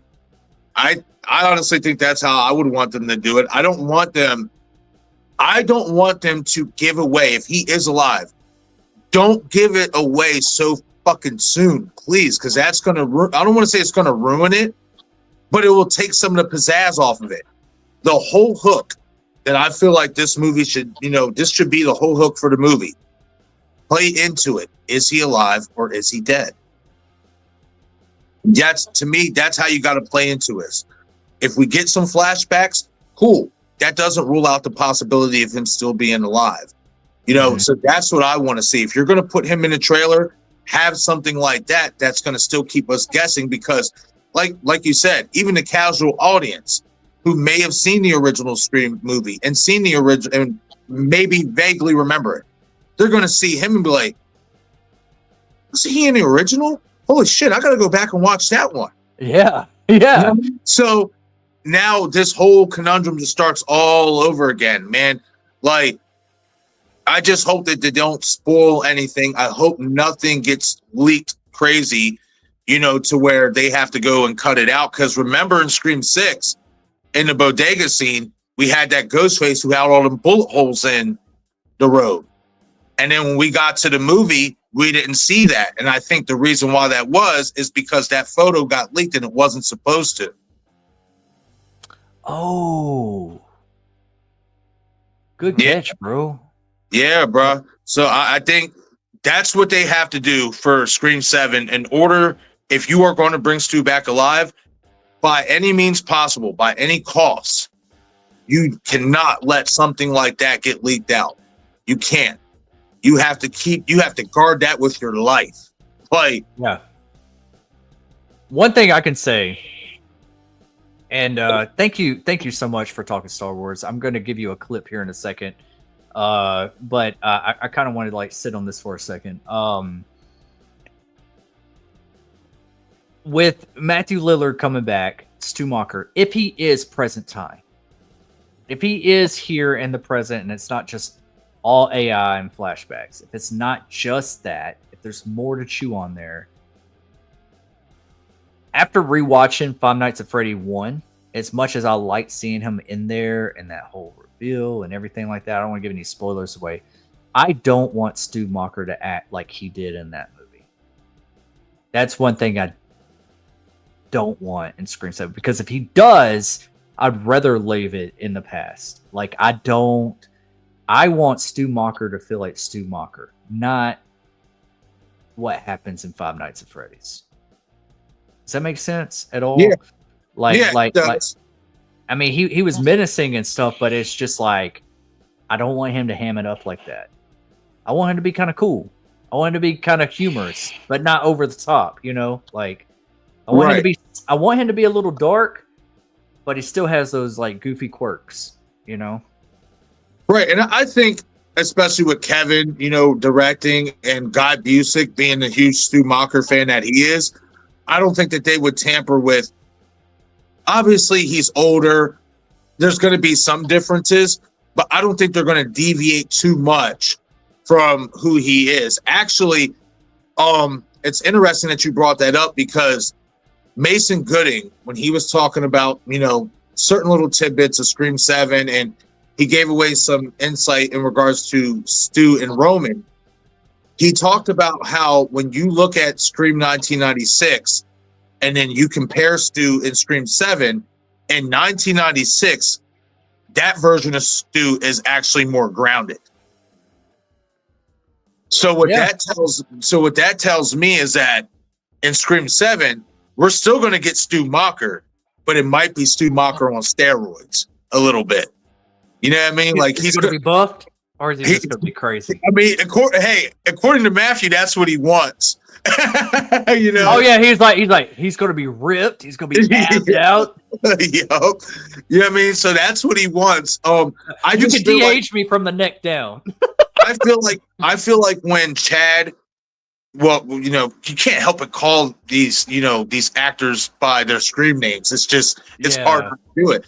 So when Mason says that Stu was more grounded in the first one, that lets me know that in Scream 7, all the quirky stuff that we did love about Stu that makes him unpredictable and dangerous, we're going to be seeing an elevated version of that in this one.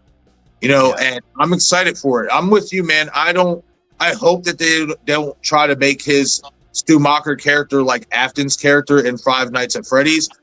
I feel like there's so much difference in those characters that's not even going to be a question. Yeah. Really great points. Really great points. Thank you again, Talking Star Wars, for the $2 super chat. We do have another super chat that we just got, so we will get to that next. Super chats do go to the front of the line. I will get back to the original chat and start from the bottom up. But super chats are first priority. Just Talking Star Wars. It's always fun to have just a little bit of laugh. And not only do we laugh, but so does the creatures from down under. And here we go.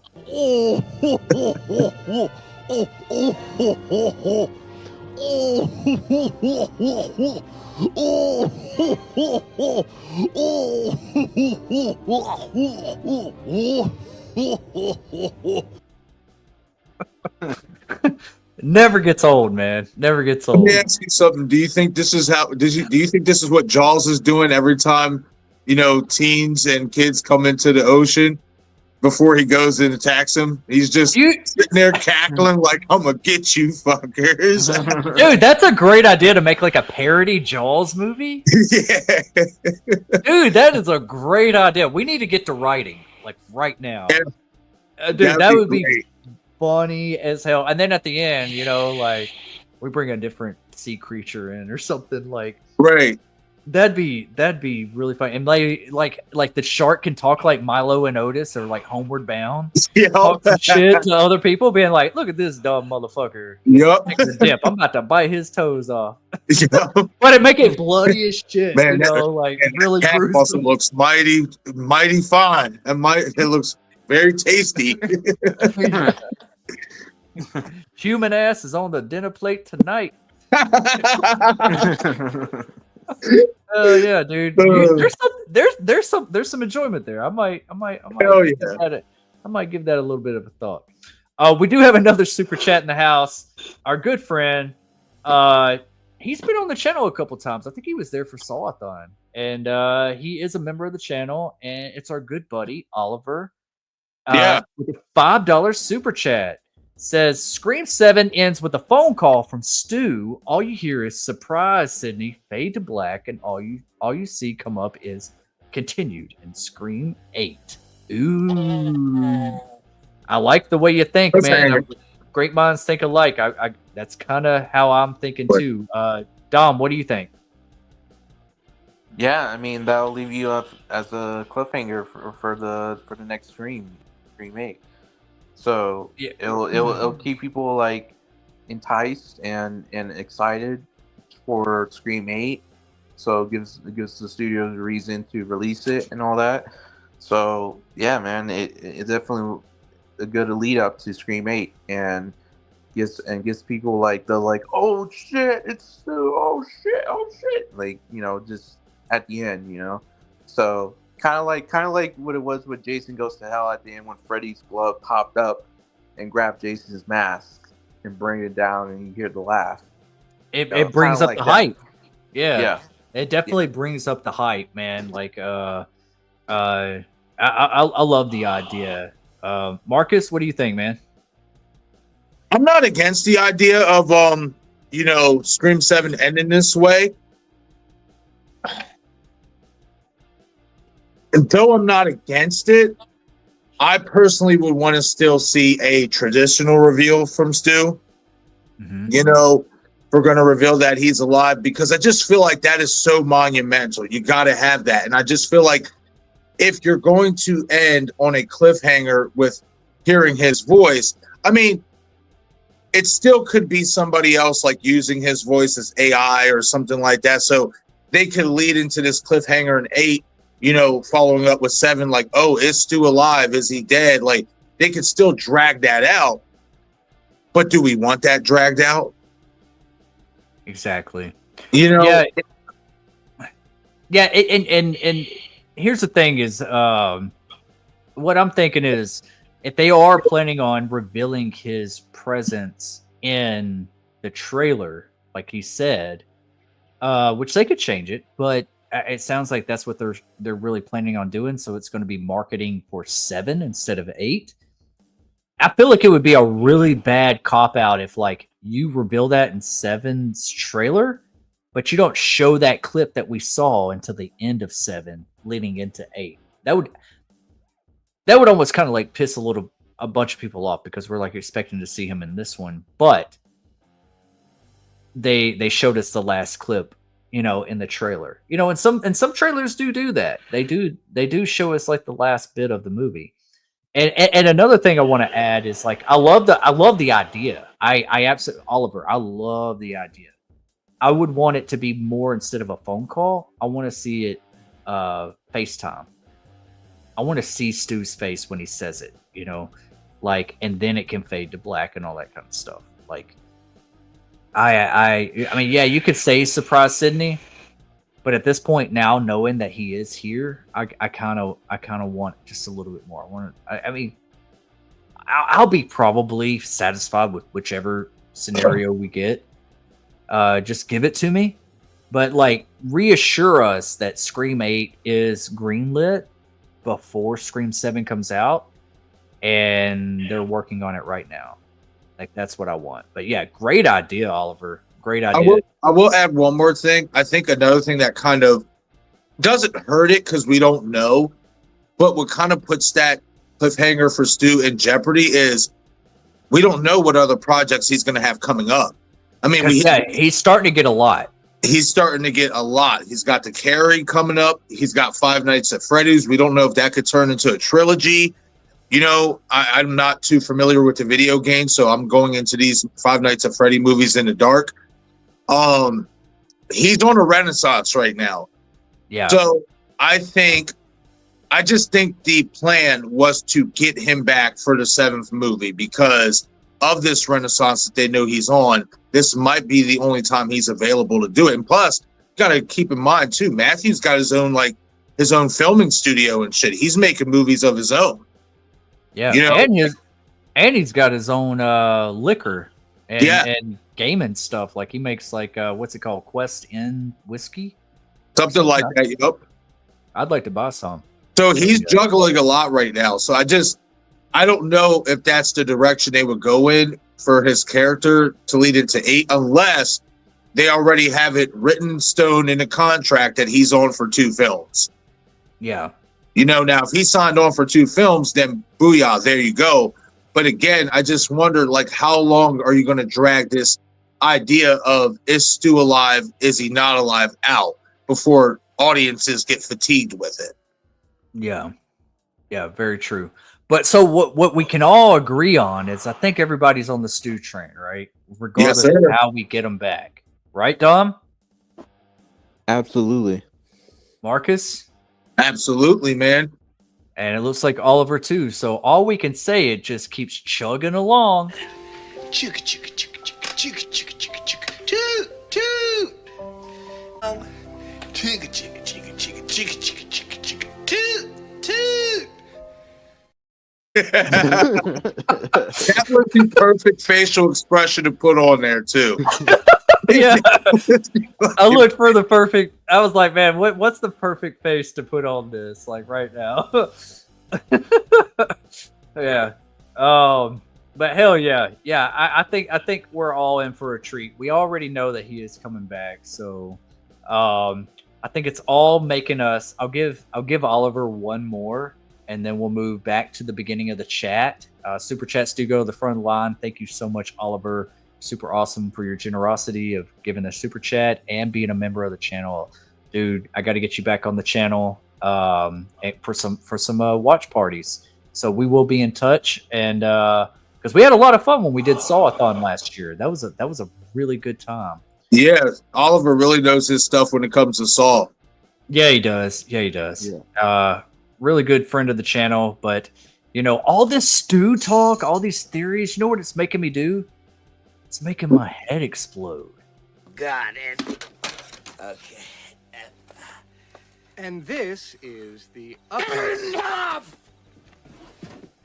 Do you want my head to explode?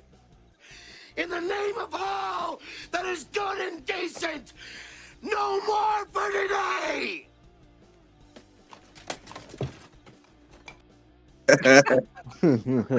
Man, we lost him way too soon. Man, dude, I miss. We need some Chris Farley in our lives, man. Hell yeah, man. Man, Crazy. I watch his stuff regularly. I love that movie though. That was like his last movie, I believe. So, What was it, Beverly yeah. Hills Ninja? No, this was Almost Heroes. That was his last one. Oh, okay. It didn't get the recognition that it deserved, but like it was fantastic. It really was. It was super fantastic. All right, where was I in the damn chat? Let me see here. Going back, like bow flats on a Cadillac. Oh yeah. Because we had Oliver saying he's the killer. And then we had Val. Does anyone want a dark web cult and a true crime angle? I was thinking the lair being Jigsaw-like, or maybe an abandoned industrial building. Dom, what do you think?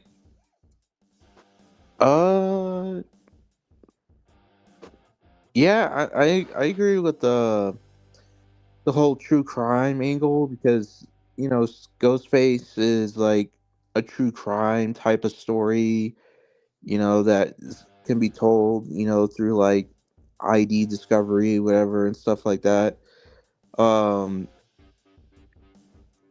But yeah, I think, you know, that's cool, you know, just, you know, having the lair being like an abandoned building is definitely discreet, and like nobody really would go there, you know, and stuff like that.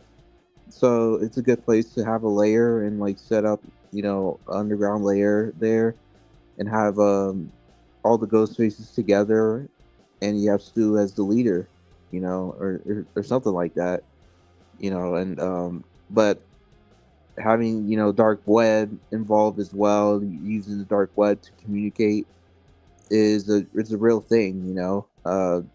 There's actual real people that are like either criminals or just really like scary people, you know, just communicate through the dark web, you know, about nasty and like murderous things, you know. So it could also incorporate that as well into the whole cult, you know, being able to communicate throughout the channels of the dark web. So yeah, I agree with it. I think that would be cool. Yeah. Marcus? I actually did a video about this to an extent, because if you remember, in the assembly cut for Scream 3, we were supposed to see Roman's lair, where he made the, you know, the voice changers, you know, how he downloaded the voices to put it in that disc and all that. And I'm in agreement with Dom. Like, if you are going to do an AI type of film, if it's going to be heavily featured as the rumors state, then it would be perfect to have a dark web type of cult, because this is relatable. You know, it's not just when you're thinking about like artificial intelligence and people creating these type of videos, sometimes it's not just one person behind, you know, the keyboard. It's multiple people behind the keyboard. Yeah. You know, and I think, you know, that would be an awesome homage to pay to Roman Bridger for a scene that we did not get to see in Scream 3 of a Ghostface lair that has, you know, multiple computers, you know, multiple camera angles, you know, watching Sydney, watching her kids, stuff of that nature or whatnot. I also think it would be cool, especially if we do get some tie-in between Roman and Stu. Maybe we see Roman in this lair kind of teaching Stu the way of the land, you know, the way of the future, you know, and stuff like that. And then obviously with AI and all this stuff that we have in this movie, this is how Stu knows how to be, this is how we know Stu has kept up with the times, because he's had training, you know, from Roman on how to be a true mastermind behind the scenes, but to also captivate a cult of people to join in with him, you know. So I'm on board with this. You know, I really think that, especially if the artificial intelligence aspect is as deep as the rumors state, I think we could definitely see something like this. You know, there was even a rumor that came out. Of course, nothing is concrete. We won't know until we know. But Sydney's daughter's boyfriend, he's supposed to be some like type of geek savvy computer nerd who knows how to do all this AI technology and stuff like that. So again, I just feel like this would be the perfect angle to go in if you are going to incorporate artificial intelligence in a high capacity. You know, like that would be badass, especially to see a lair where you just see all these computers and stuff like that, and you just see multiple photos of Sydney through the years, her kids growing up, you know, Tatum maybe when she was little, and it shows that, you know, Stu has, you know, been watching Sydney after all this time, and, you know, from behind the keyboard, behind in the dark. I love it. You know, I'm kind of hoping they go in that direction, at least to an extent, if you're going to incorporate artificial intelligence. Yeah. Both of y'all are great points. Daniel, great question. I mean, honestly, a dark web cult, I'm okay with. A true crime angle, I'm okay with. With like maybe Gale on the case of, you know, like having to resort to the true crime angle of like going independent as a podcaster or something, because maybe she loses her job at the network or something, you know, whatever. Maybe she has like Chad and Mindy working for her, or one or the other, or maybe a group of people, you know, you don't know. Maybe Joel's back, which would be a great surprise.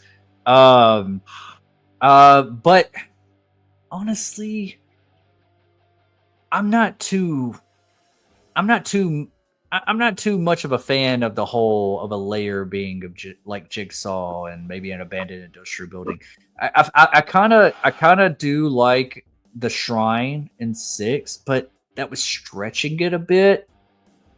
You could use something similar to that nature, but not like how Jigsaw does. I feel like it's two different types of styles of killers for one, and this isn't grime and gritty. This is Scream. I don't feel like we're dealing with the Collector. We're not dealing with Hostel. We're not dealing with Jigsaw. We're dealing with Ghostface. Sometimes it's a rich kid. Sometimes it's your best friend. Somebody it's your neighbor. I think they're going to want to be more comfortable than, you know, than an industrial building that's like underground or something like that. But that's just my opinion. Like I like some of that. I like the dark web cult thing. I like the true crime angle. But the abandoned industrial building, I'm not a big fan of. I feel like we've been there, done that with 6 to an extent. That's about the extent that I want to go. I don't want to go any further than that, to be honest. That's just my opinion. No, I understand that, man. I said the same thing in regards to the rumor of there's supposed to be a death scene that, mimics, Olivia's in 4, because the rumor says that, after Ghostface is done, tearing whoever's insides out, that they're supposed to take the intestines and choke, the victim with them. And I'm just like, that's Terrifier-ish, like, to me. Like, that's more Art the Clown. That's not Scream. You know what I mean? Like, that's going a little overboard. I'm not against having some brutal kills, of course, but for the killer to already violently eviscerate, their victim, they're already dead, but then Ghostface picks up the intestines and proceeds to keep choking them out with it. It's just I don't think that happens either. If anything, somebody gets gutted, like Steve Orth or Casey Becker, and they get killed, and then we cut to, and then we see them hung by their intestines. I'm okay with that. I'm okay with that. That makes sense. That makes a lot more sense, because it would be kind of paying homage to Casey's death, just in a new, unique type of way. But to just see Ghostface choking somebody out with it's like pulling back, and it's just like, that's a little too much. You're doing too much, Ghostface. She did. Her intestines are out. She gonna die. A troll says, hope they see Marine scene. Yep, we went over that. Absolutely. Denisha's in the house. What's up, everyone? Hey, Denisha, welcome. Hashtag digital bouncer, kicking trolls' asses one stream at a time. Oh yeah. What's up, Denisha? I hope you're having a great night. Hey, yeah. We're bringing them back this week, man. Thank you for showing me so much love this week, coming back with all these live streams. Like I missed all of y'all. I really want that a troll #1 on my Scream 7 wish list. Okay, so for the Marine scene. What did Randy say in Scream 2? Nothing like a funeral to bring the family together. I'm gonna go say hi. Man, that's what they need. We need to have like a funeral scene where, like, to bring back to Woodsboro, Martha Meeks has to die. Like, like everyone's coming back because everyone was kind of related. Like you got Chad Mindy, you got Sydney, you got Gale. Everybody come back, and then while the funeral's over, like Gale's like, are you staying, Sydney? And Sydney's like, no, I'm on the first flight out. I got a busy, something coming up. And before she can make it to her car or to the airport, she gets a call, and it intervenes of why she can't leave. Like something comes up. So, like, maybe somebody else is in turmoil, and she has to go rush to their rescue, and somebody gets killed or something. Like, I want to see something like that. I want to go back to Woodsboro, and that's kind of where I want the Stu reveal to take place. It is Woodsboro. We're in Indiana. Why is Stu in Indiana? That's what I don't understand. Right. So, I agree. Lady Luna says maybe a time skip, brief flashback, and time skips ahead. 10 years later or something, less aging worries. Yeah. Maybe a time skip. Yeah, brief flashbacks and time skips ahead. Yeah, I think like little clips and stuff like that's gonna work in that favor. We start trying to like piece everything together. I think we just need to know that he was there all along. Is it just me, or does this whole thing sound a lot like the Batman but with Scream? Daniel, you gotta elaborate on that. That's pretty interesting. I'd like to hear your thoughts on that for sure.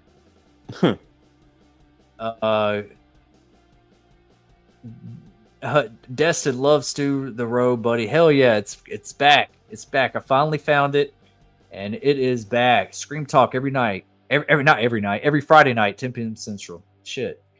Oliver says Gale 9 lives is over. That's right, and that'd be kind of cool if Ghostface does say, your last life or so. I don't know. I don't want it to be cheesy, but like let us know that like you're long. This is long overdue. Yes, something like that. Hell yeah.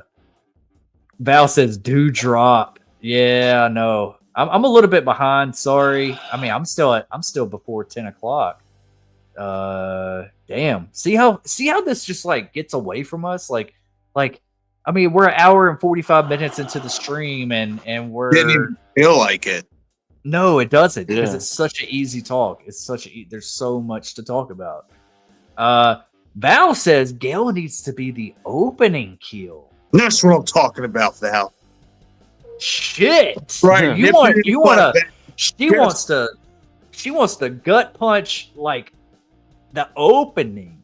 Yeah, I'm cool with that. It's not going to happen most likely, but I'm cool with that. That would be just as shocking as Cotton's opening scene killing 3, because nobody saw that coming. You know what I mean? Yeah. Like I know I didn't.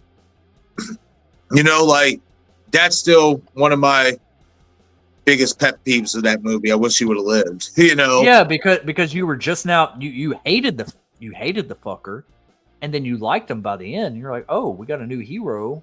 He redeemed himself a little bit, and then he gets killed at the beginning of 3. And I was like, man, that was a missed opportunity. That would have been really great to see him side by side with Sydney and kind of now he's her protector a little bit, you know, and that, like he could have been like the new Gale, you know, because he had that 100% Cotton show and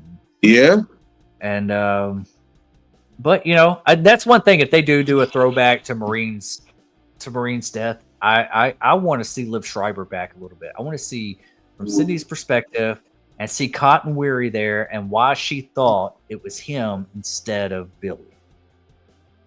Well, I think also they kind of elaborated on it in Scream 1996, and you wouldn't catch it until years later. But in the bedroom, you know, when Billy starts to lean in and he's like, what do I have to do to prove to you I'm not a killer? Sydney looks at him and says, oh my God. And then she sees the killer coming behind him and says, oh my God again.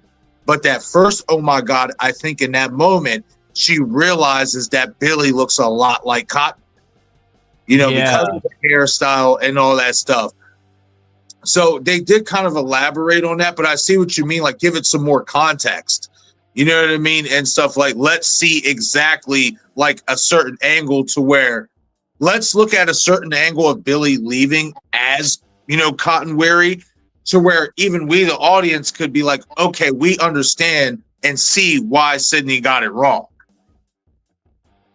You know, so I'd be down for something like that.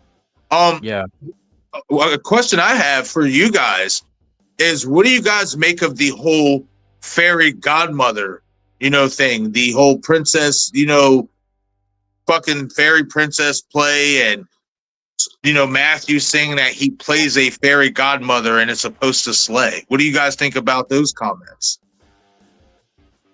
He plays a fairy godmother in this new one? This is what he said when it was first announced. I want to say a couple weeks after it was announced that he was going to be in Scream 7. He was at a convention and they asked him about Scream 7, and he said, you know, I've been asked this, you know, a million times over the years, but now I am happy to announce that I am back in Scream 7, and I'm supposed to be playing a fairy godmother, and it's going to slay. Fuck. That. Dom, I'm going to let you go ahead because I already got something to say. Yeah, so I'm assuming it's supposed to be like a metaphor, right? Like the fairy godmother. Now, I'm not too familiar with what a fairy godmother is supposed to be and what does he mean by it's gonna slay. Like it's gonna, he said it's gonna kill or whatever like that.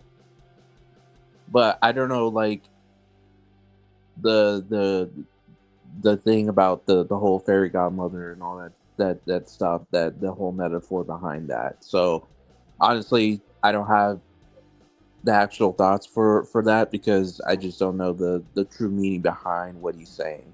You know what I'm saying? So I apologize. I know you guys wanted to see an answer from me for that question, but I just don't know much about the whole. No, honestly, Dom, you're good, because in all honesty, when he first said that comment, a lot of people took it as a joke. And I remember reading into that comment, and I'm like, I know there's something more to this, but I'm not going to get ahead of myself. Maybe it is just a joke, and I'm going to wait. Fast forward to when we got that, picture by Craven from the set of the Fairy Princess play that's supposed to be in the movie. Then I put 2 and 2 together. But before I, share my thoughts on it, Destin, I'm interested in what you think about it. Okay, well, just my first thoughts, and I could be way off, which I probably am because I usually am. That makes me think that they might be going more of an approach of the following of the original idea of Scream 3, and then it went to the following with Kevin Bacon, and that's what Kevin Williamson decided to make, and maybe he is playing a Big Brother type of like Hannibal Lecter character, trying to help Sydney and Gale and the others figure out who this is, because like he used to be a bad guy, but now he's still a bad guy, but he's like guiding them, still trying to help them figure out who this person is. That's what I'm thinking. That's the first thought that came to my mind. What about you? Okay. Now I did drop a video about this and stuff, and I wish I would have gave a little bit more context, but I don't think I even really need to once I'm about to, drop this jewel on y'all about this whole fairy godmother type angle. If you look up, if you do research on Sleeping Beauty, not Snow White, Sleeping Beauty, the evil fairy godmother in that film was thought to be dead. So Sleeping Beauty's parents, the king and the queen, have a baby, which turns out to be Sleeping Beauty. Everybody in, the fairyland or whatnot is invited to the christening, except for the evil fairy godmother. And that's because she has not been seen in so many years, and they assume that she is dead. But come to find out, she's not dead and she's alive. And obviously, being the evil fairy godmother, her plan is to basically flip the daughter on the parents or whatnot, Sleeping Beauty or whatever, however that story goes. So you're talking about Sydney's daughter. I don't want to say that in particular. I want to make sure I'm accurate in regards to the whole Sleeping Beauty, aspects in that movie. But basically from what I read, because, I never watched those movies growing up and stuff. But basically... Yeah, you did. Don't lie. I know you... I know that was your Saturday movie cartoon. I'm a Matilda type of guy. all right. But what really obviously intrigued me about this whole comment was the fact that if you go back in the Sleeping Beauty movie and in the story, the evil fairy godmother is a figure who has not been seen in so many years, who is thought to be dead, but she is alive. What is our number one Stu Macher theory? Is that he has not been seen for many years because he has been hiding behind the scenes, but he is alive. And now he is finally coming back to claim his retribution and to get the credit that he deserves, so on and so forth. So I feel like that little nugget by him in regards to, I'm going to be a fairy godmother and it's going to slay. I think what that means is that he's going to be behind the scenes orchestrating, obviously, with these new killers, but he's going to be the mastermind leader. But again, the whole hook is Stu Macher alive or is he dead? You know what I mean? So as soon as I heard that, like I said, I waited a couple weeks and I'm glad I did, because then we got that photo of the Fairy Princess play and stuff like that. So I think that subtly,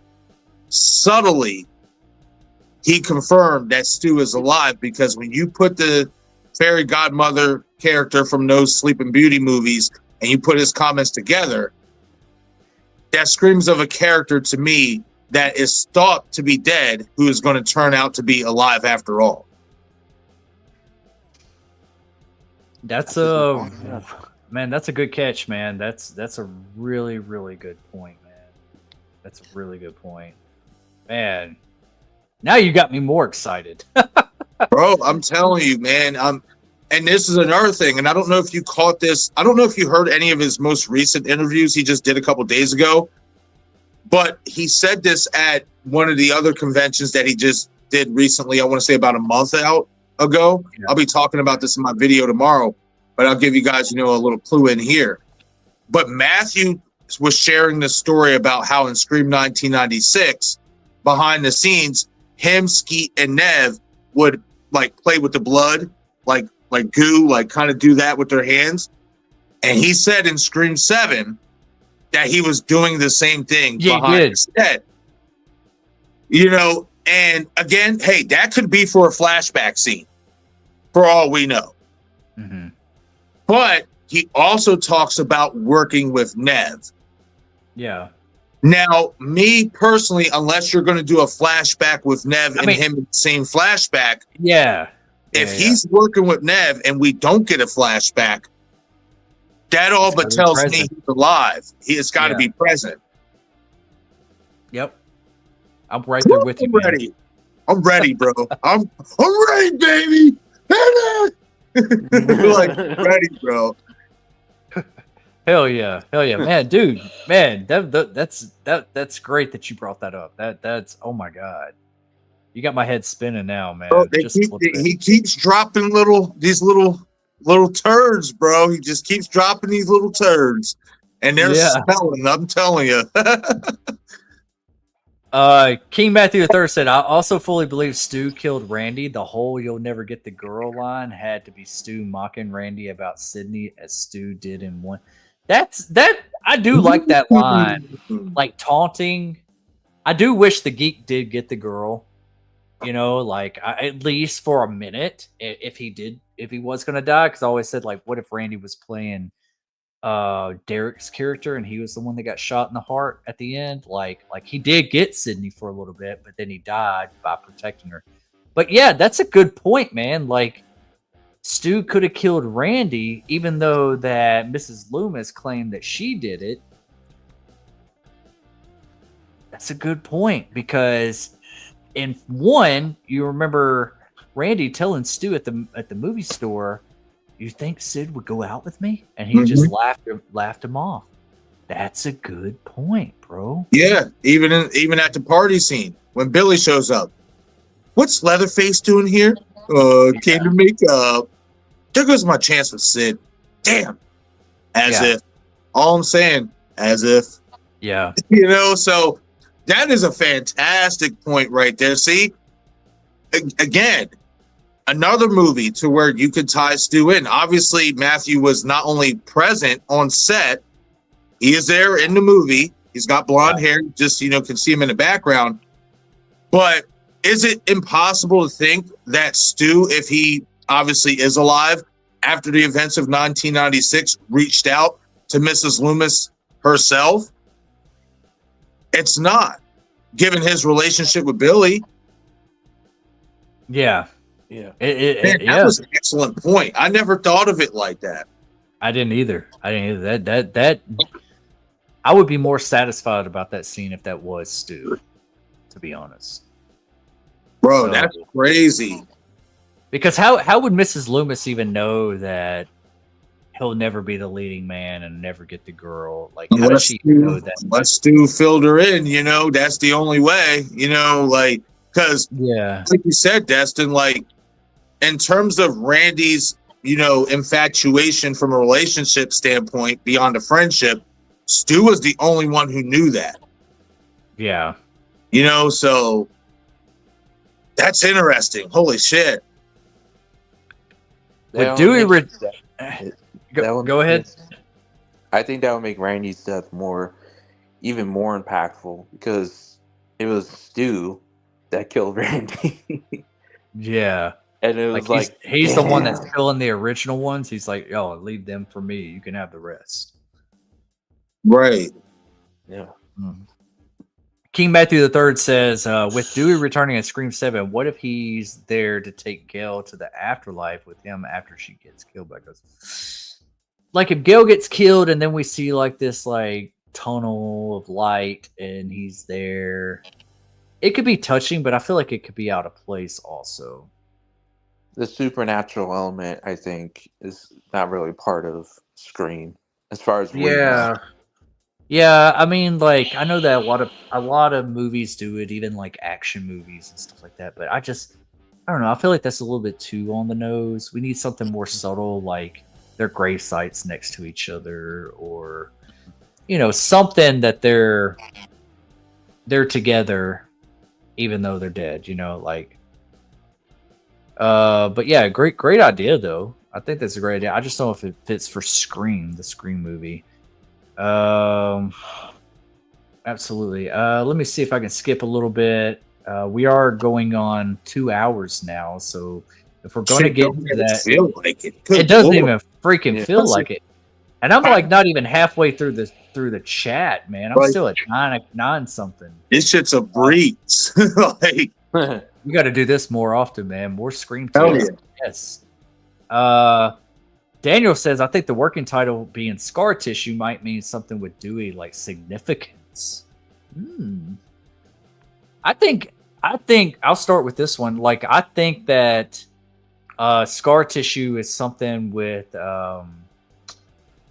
Sydney's wounds, with her scars, like with her trauma and scars. Like, I think there's going to be some sort of theme of like, what was it in Scream 4? I got scars too. Yeah. Like Jill's mom said, I got scars too. So I think it's going to be more of a Sydney and Maureen situation with Scar Tissue. What do you guys think, Marcus? I agree with that. As soon as I saw the whole Scar Tissue, working title, one, you instantly go back to Scream 4 and what her aunt said about I have scars too. But it just makes sense because of if this is, especially if Nev's going to be executive producer, then you could expect that she is going to explore this character's war wounds, not just physically but mentally, and we got a glimpse of that in Scream 3 with the nightmare of Maureen Prescott. So what I think is that we're going to see more of those aspects come into play in Scream 7. I think we're going to see Sydney possibly have more nightmares, or we're going to see her in certain situations that may not call for it. Her anxiety goes up a level because of what she's been through, and stuff like that. I can see her kind of having a protective relationship over her daughter, Tatum, kind of like what we've seen Laurie Strode have of John Tate in Halloween H2O. Something around, that level. I would say Halloween 2018, but I just never really got I know, Laurie's whole purpose was to protect, Allison and Karen, but I just felt like Halloween H2O did a better job of portraying that type of side of Laurie. And I feel like that we're going to get that with Scream 7, because everybody got to remember this too.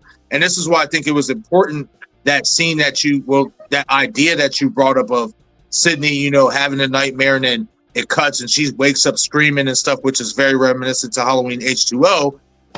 Kevin Williamson wrote Halloween H2O. Yeah. So I can definitely got themes rolling together, bro. Yeah. So I can see, with that working title, I can see a lot of H2O elements in regards to Sydney's character, much like it was for Jamie Lee Curtis's character, Laurie. I can see her character being something like that, especially in regards to her daughter Tatum and being overprotective of her and stuff like that. Yeah, I can too, man. That's a great point. I think about that sometimes too. Halloween H2O is the unofficial Scream movie, because if you think about it, the Scream's score, Marcos Beltrami, is in Halloween H2O. Man, I want to watch H2O like right now, dude. I still like H2O. I'm sorry. That's like my hell yeah. H2O is a banger. I don't care what anybody says. It is. I love it because it kind of makes you wait to the good parts, like the original. If that makes sense. Yeah.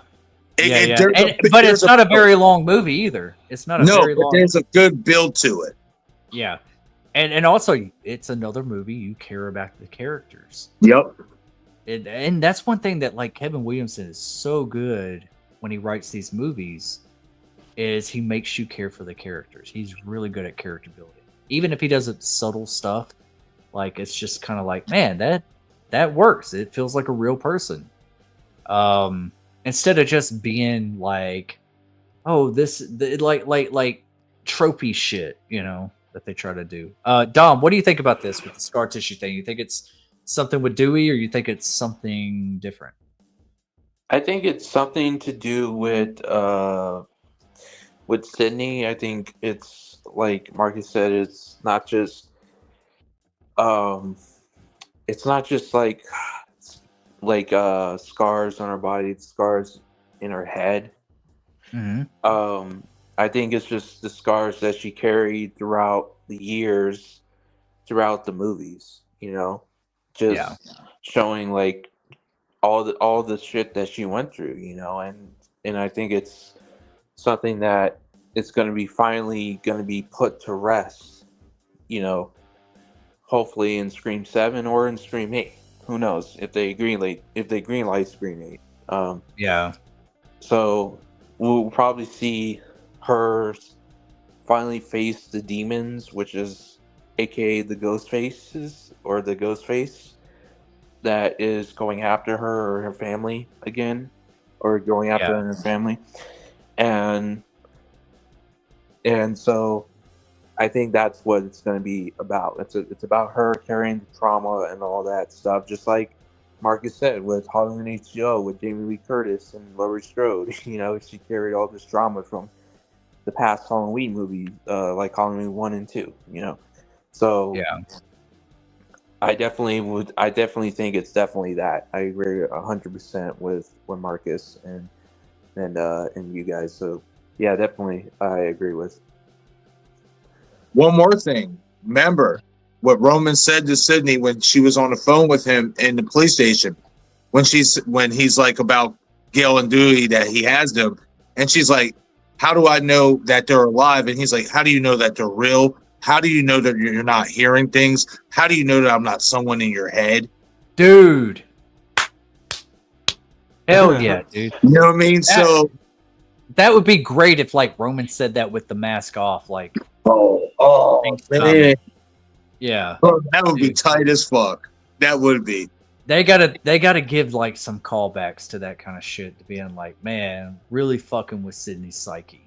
Yeah. Like, yeah, I agree. dude.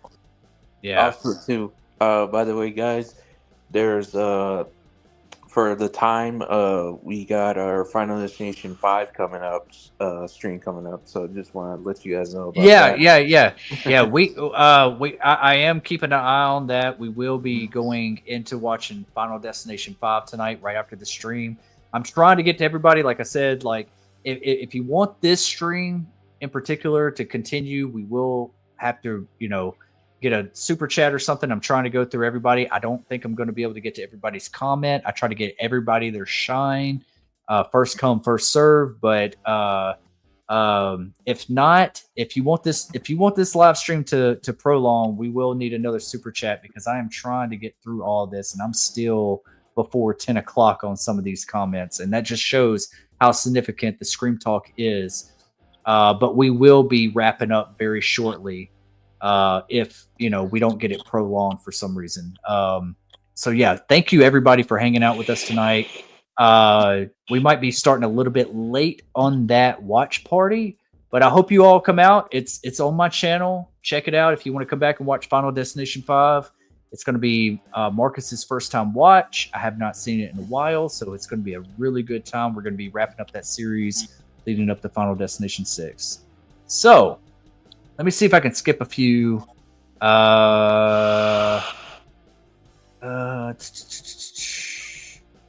Val says, redemption is a must for Gale. I agree, Destin. Don't want her dying with us not liking her, because Scream 6 Gale sucked ass. Yes.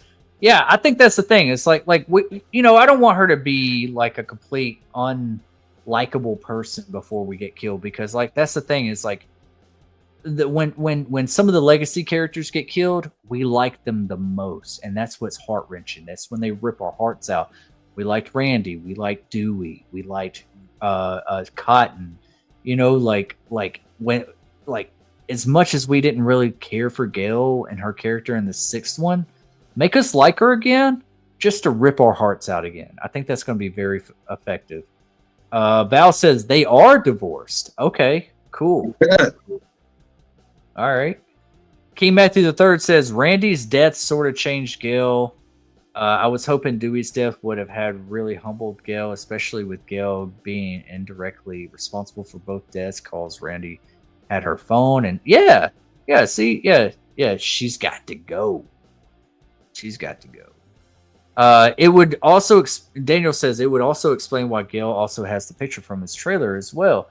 Yes, exactly. I think that we need to have a touching moment with her and before we say goodbye. Val was thinking October, November for the trailer. Stephanie Boo's in the house. What's up, Stephanie? They might have a teaser in the Final Destination release. Oh, okay, here in a couple weeks. What do y'all think about that? You think we could get it that early? You can go ahead with this, Marcus. It's not impossible. The only reason why I don't think it would be is because they are still editing, according to Marco Speltrami, which is why he has not got done with the score yet. So, I mean, they could have stuff ready for like a little teaser to drop and all that. I just personally think it would be way too early. You know, May, I mean, you got to think, all right, so May, then that would mean we still got to wait another 9 months for the movie to come out. And then who knows how much longer we're going to wait for a full trailer, you know? So like, it's not impossible. You know what I mean? It's not impossible to think that they could do that. I mean, who would have thought that they would have announced Matthew so early and stuff like that? So it's definitely not off the table. I just feel like I'm with Destin in regards to, I know what you did last summer, having more of a connection to the Scream franchise because of the era it is a part of. I just feel like the teaser being dropped in the Final Destination, you know, in the movie theaters for that, I just can't see it happening. But hey, who knows? I could be wrong. You know, Lord knows I've been wrong about many things in life. You're not wrong. You're just misunderstood. Hey, I'll take that. Hey, that's what I told a like. Okay, well, we're not gonna get too far in this, but that's what I told a cop one time. He was like, "You calling me a liar?" I said, "No, I'm just saying somebody's mistaken." Like he was mad as hell. He was hot with me. I didn't get a ticket, but I was just like, I was like, "No, I'm not calling you a liar, sir, but I think somebody's mistaken." Like he was so pissed off. He was awesome. He was an older white dude, just all, you know, he had the the motorcycle mustache, just like, "You calling me a liar?" Like, nope. Oh, my boy was rocking the Colonel Sanders. Yeah, you better go over there and fry some fucking chicken, man. I'm hungry. Five Nights at Freddy, talking Star Wars, says Five Nights at Freddy's 2 comes out sometimes this year. 2, I think Skeet is apparently in with Matthew. Oh, I heard about this. Yeah, Skeet Ulrich might actually be in. They might be riding this train with Scream side by side. Why not? And McKenna Grace, isn't she supposed to be in Scream 7 too? Yep. Yeah, they might be doing some meta shit here. And I'm gonna have to send this to you, Destin, because I want you to see it. I mean, you'll probably have an opinion about it, what I'm about to tell you, but I want you to see it for yourself, and so you can understand why I feel this way. Mm-hmm. So McKenna Grace, Scream News over on X shared a post from her. I think it was on her Twitter account or her Instagram, one of the two. Yeah. And it was from behind the scenes of Scream 7. Mm-hmm. And I don't know if she drew it, or if somebody else drew it. But there was a drawing of like Ghostface and all that stuff, and it was basically Stu Macher related. like had Stu Macher's lines in it, like my mom and dad are going to be so mad at me, all that stuff. But you know what it reminded me of? It reminded me of those fucking drawings from the Ghostface shrine in Scream 6. I'm going to have to show you this, bro. But when I saw that, I instantly thought, what if, especially if this isn't McKenna herself who drew this picture or whatever, and she's just sharing something from behind the scenes of Scream 7, what if that is a sign that whoever drew those pictures and whoever drew those drawings that we've seen in Scream 6 in the shrine could be a part of the murders in Scream 7? Because remember, Bearded pointed this out in regards to the drawing of Principal Hembry's death. The only person who would know exactly how Principal Hembry died is Stu Macher because he killed him. If you go back and look at that photo from the shrine of Principal Hembry's death, that drawing, the way Principal Hembry was basically like drew out to be dead, it wasn't hanging up on the football goal post or nothing. It was just him basically laying there in his office. So the only type of person who would know about that is the person who actually killed them. Yeah. Stephanie says, there are so many clues to show Stu is alive and killing. No way it's going to be only flashbacks. I agree. Yeah, I agree, Stephanie. Stephanie Boo. Hell yeah. Let's see here. Sister Pam's in the house. What's up, guys? Can't stick around. Just wanted to say, hey, Stu lives. Hell yeah. Good to see you, Sister Pam. She's probably already out because this was like 10:14, over an hour ago. Thank you for showing some love. Go check out Sister Pam. Great screen content. Great presence over on TikTok too. Got to get her on the channel, man. We got to bug her. We got to get, because she has some great theories. I'm always in her live streams and shooting stuff, man. Like she's fantastic. As you like to refer to Steven as the Godfather of Woodsboro, I like to call Pam the Duchess of Woodsboro. The Queen. The Queen. There you go. I mean, honestly, because when it comes to like female content creators in the Scream franchise, I feel like she not only does the best, like she does the most. Yeah, dude. She's all over it. She's all over it, man. Great soul. She's awesome. Such a good person.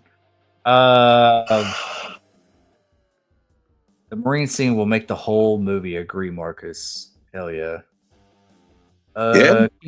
King Matthew, I'm trying to fast track this. I did push the watch party back to 11:45. So I hope everybody does come back after we shut this one down. Go ahead and meet us over at the other stream that's on my channel right now.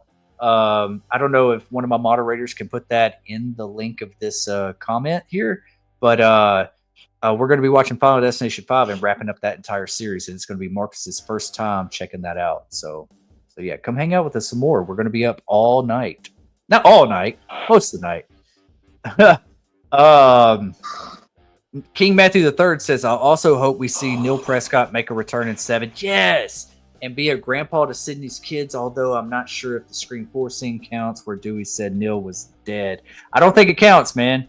Nope. I don't think it counts. And I think we do need him back to give it more family angle. We need it. We need him back. I don't think he would make it out of this one.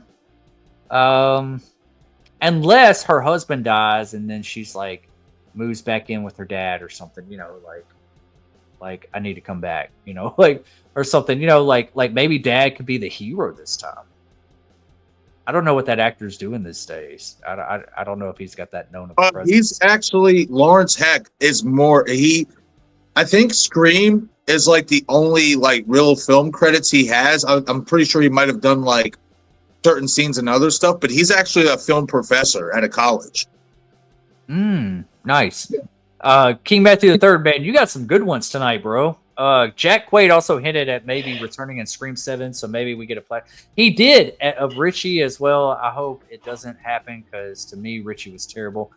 Okay, that's a good point. I don't think that he was that menacing. I think he needed to be a little bit more dark because he was very likable, but then he became kind of a bitch Ghostface, like at the end of it. And I'm like, man, you're not really reaching Stu or Billy's hype, you know, like Like he just, I feel like I could have just slapped him around or something, you know. But he was likable before that reveal. I just think that it would have been a really cool idea to like turn him into like sadistic and dark and not likable or goofy. But I do think that Richie is back to some capacity. I think that's where like a lot of these Ghostface are. I think all of them are back in some capacity, and that's where the AI thing's going to come in. It's like we're going to see clippets of all of them just like tormenting with Sydney.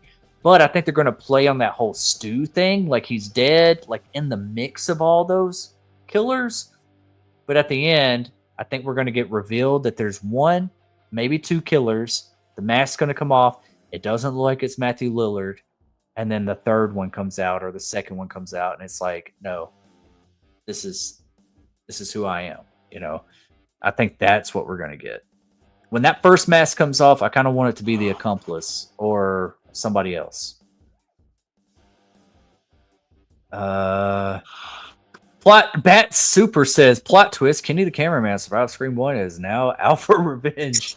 How the hell? How the hell? Yeah, he leaves little, instead of breadcrumbs, he's leaving Cheeto dust. Little Cheetos. Right. You didn't follow the trail. Like, not even that. He's leaving bags of each snack that he eats along the way. Why is there Cheeto bags at every crime scene? Why do we got sour cream and cheddar Ruffles bags just laying around here? Yeah. Yep. And then you see like fingerprints of like dusty ass fucking Cheeto fingers. Fingerprints on shit. How the fuck did they get Kenny on top of the van? That's what I wanted. That is a good question. Man, that's a fantastic question. Wow. That's just a good effect. It was just a good effect. See, this is where, and see, this is another thing with Roman that I'm kind of hoping, if they are going to do a flashback, yeah, I'm hoping that they reveal he was there the night of 1996. Mm-hmm. You know, when I go back and rewatch that film, I think it makes perfect sense. You know, Billy's not there for an extended amount of time. Stu's supposed to be keeping after the party. You know what I mean? Like, it would be a perfect opportunity for a third killer to be kind of waiting in the wings or watching over as things play out. And who better than Roman? You know what I mean? Like, yeah. We're gonna lift Kenny up on this fucking van. Right. That's where he goes, because we're trying to hide him. Instead of dragging him out to the woods, we're gonna put him on top of the van because we know that Gale's gonna try to drive off. Yeah, right. I don't know. It worked in the 90s. King Matthew III said, I kind of feel like if Stu is alive, then Ethan definitely is, because they both had similar deaths, so maybe they team up and so yeah. You know, man, I just don't like Ethan. Let's just forget about it. Let's move on. Let's move on. Maybe Ethan wasn't strong enough to take that on, you know, but Stu is. Paula says, theory, Dewey knowing that Stu was alive led to his retirement removal. Like, Paula, that's a great theory.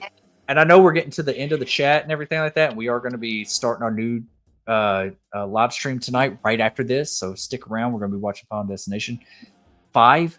But yeah, this theory I've always had is that Dewey has always known that Stu is alive, but he never let Sydney know because he wanted to protect her. He was the big brother type. I think he really cared, and he carried this weight on him. And you know, he even said in 5, like the department asked me to retire and all that kind of stuff. He's washed up. He's done everything. He's done the noble thing, and he still is just, it's what he is. And I think that that's part of it. I think that he knew that Stu was alive this entire time, but he wanted Sid to live in peace because he thought that maybe he was gone for good. You know, I think that's a good angle to go with. Also, another thing to take note of is that he could have simply been threatened to not say nothing by his superiors. Yeah, they could say you can't say anything. You know, like he's in like maybe Stu was in protective custody and he's not legally able to say anything about it. And you know, there's obviously a lot of weight on Dewey's shoulders, man. I really like Dewey in Scream 5, man. Like, I really liked him. I relate to him a little bit. Am I washed up? Am I? I don't know. I think Gale knew Stu survived. I mean, in 6, when Mindy makes the comment that if you believe Stu is dead, and Gale is standing right there, and it doesn't deny that Stu isn't dead. Yeah, they keep toying with it. So it'd be kind of cool if like Stu actually kills Mindy a little bit. I think that would be actually kind of cool, because like maybe Mindy should get a call and get horror movie trivia, you know, because she thinks she knows it all, and maybe she gets one answer wrong. See, but going back to that scene real quick, I mean, I'll have to rewatch Scream 6, that scene in particular, to see how close by Gale was. But the way they framed that shot, it didn't seem like Gale was close enough to hear that conversation between Kirby and Mindy. That seemed more like a kind of like private conversation between them two, even though it was kind of out in the open. I don't know exactly how many feet Gale was away. Not saying she couldn't hear that, but just the way I remember that scene, I personally don't think that Gale even heard what was said. Yeah. Maybe not. I don't think Gale actually heard it either. We're getting to the end of the comments, and then we're going to call it a stream so we can go set up for the next one. Watch Final Destination 5.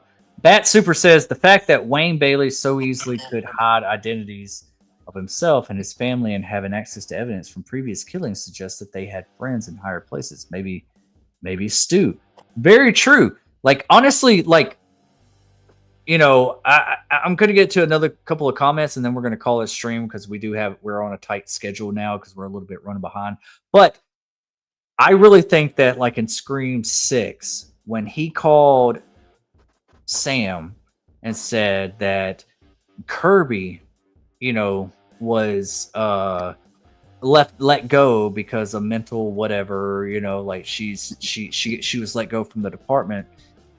He could have been serious. He could have been honest in that scenario. He's still a Ghostface, but he just in itself, it's like, oh, this girl is playing me.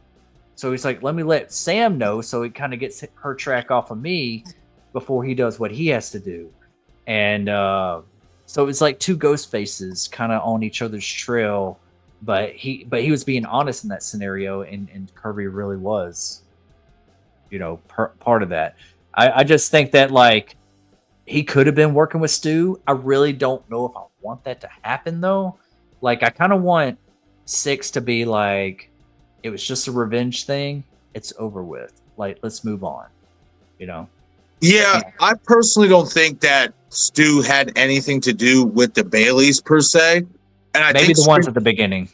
Yeah, maybe. Because, see, this is the weird thing, too, about the whole Baileys and the two guys, Greg and Jason, is that when you really put it into perspective, they were literally out for the same reason, which was to avenge Richie, you know, and also in the guys, you know, Greg and Jason's motive to finish Richie's movie.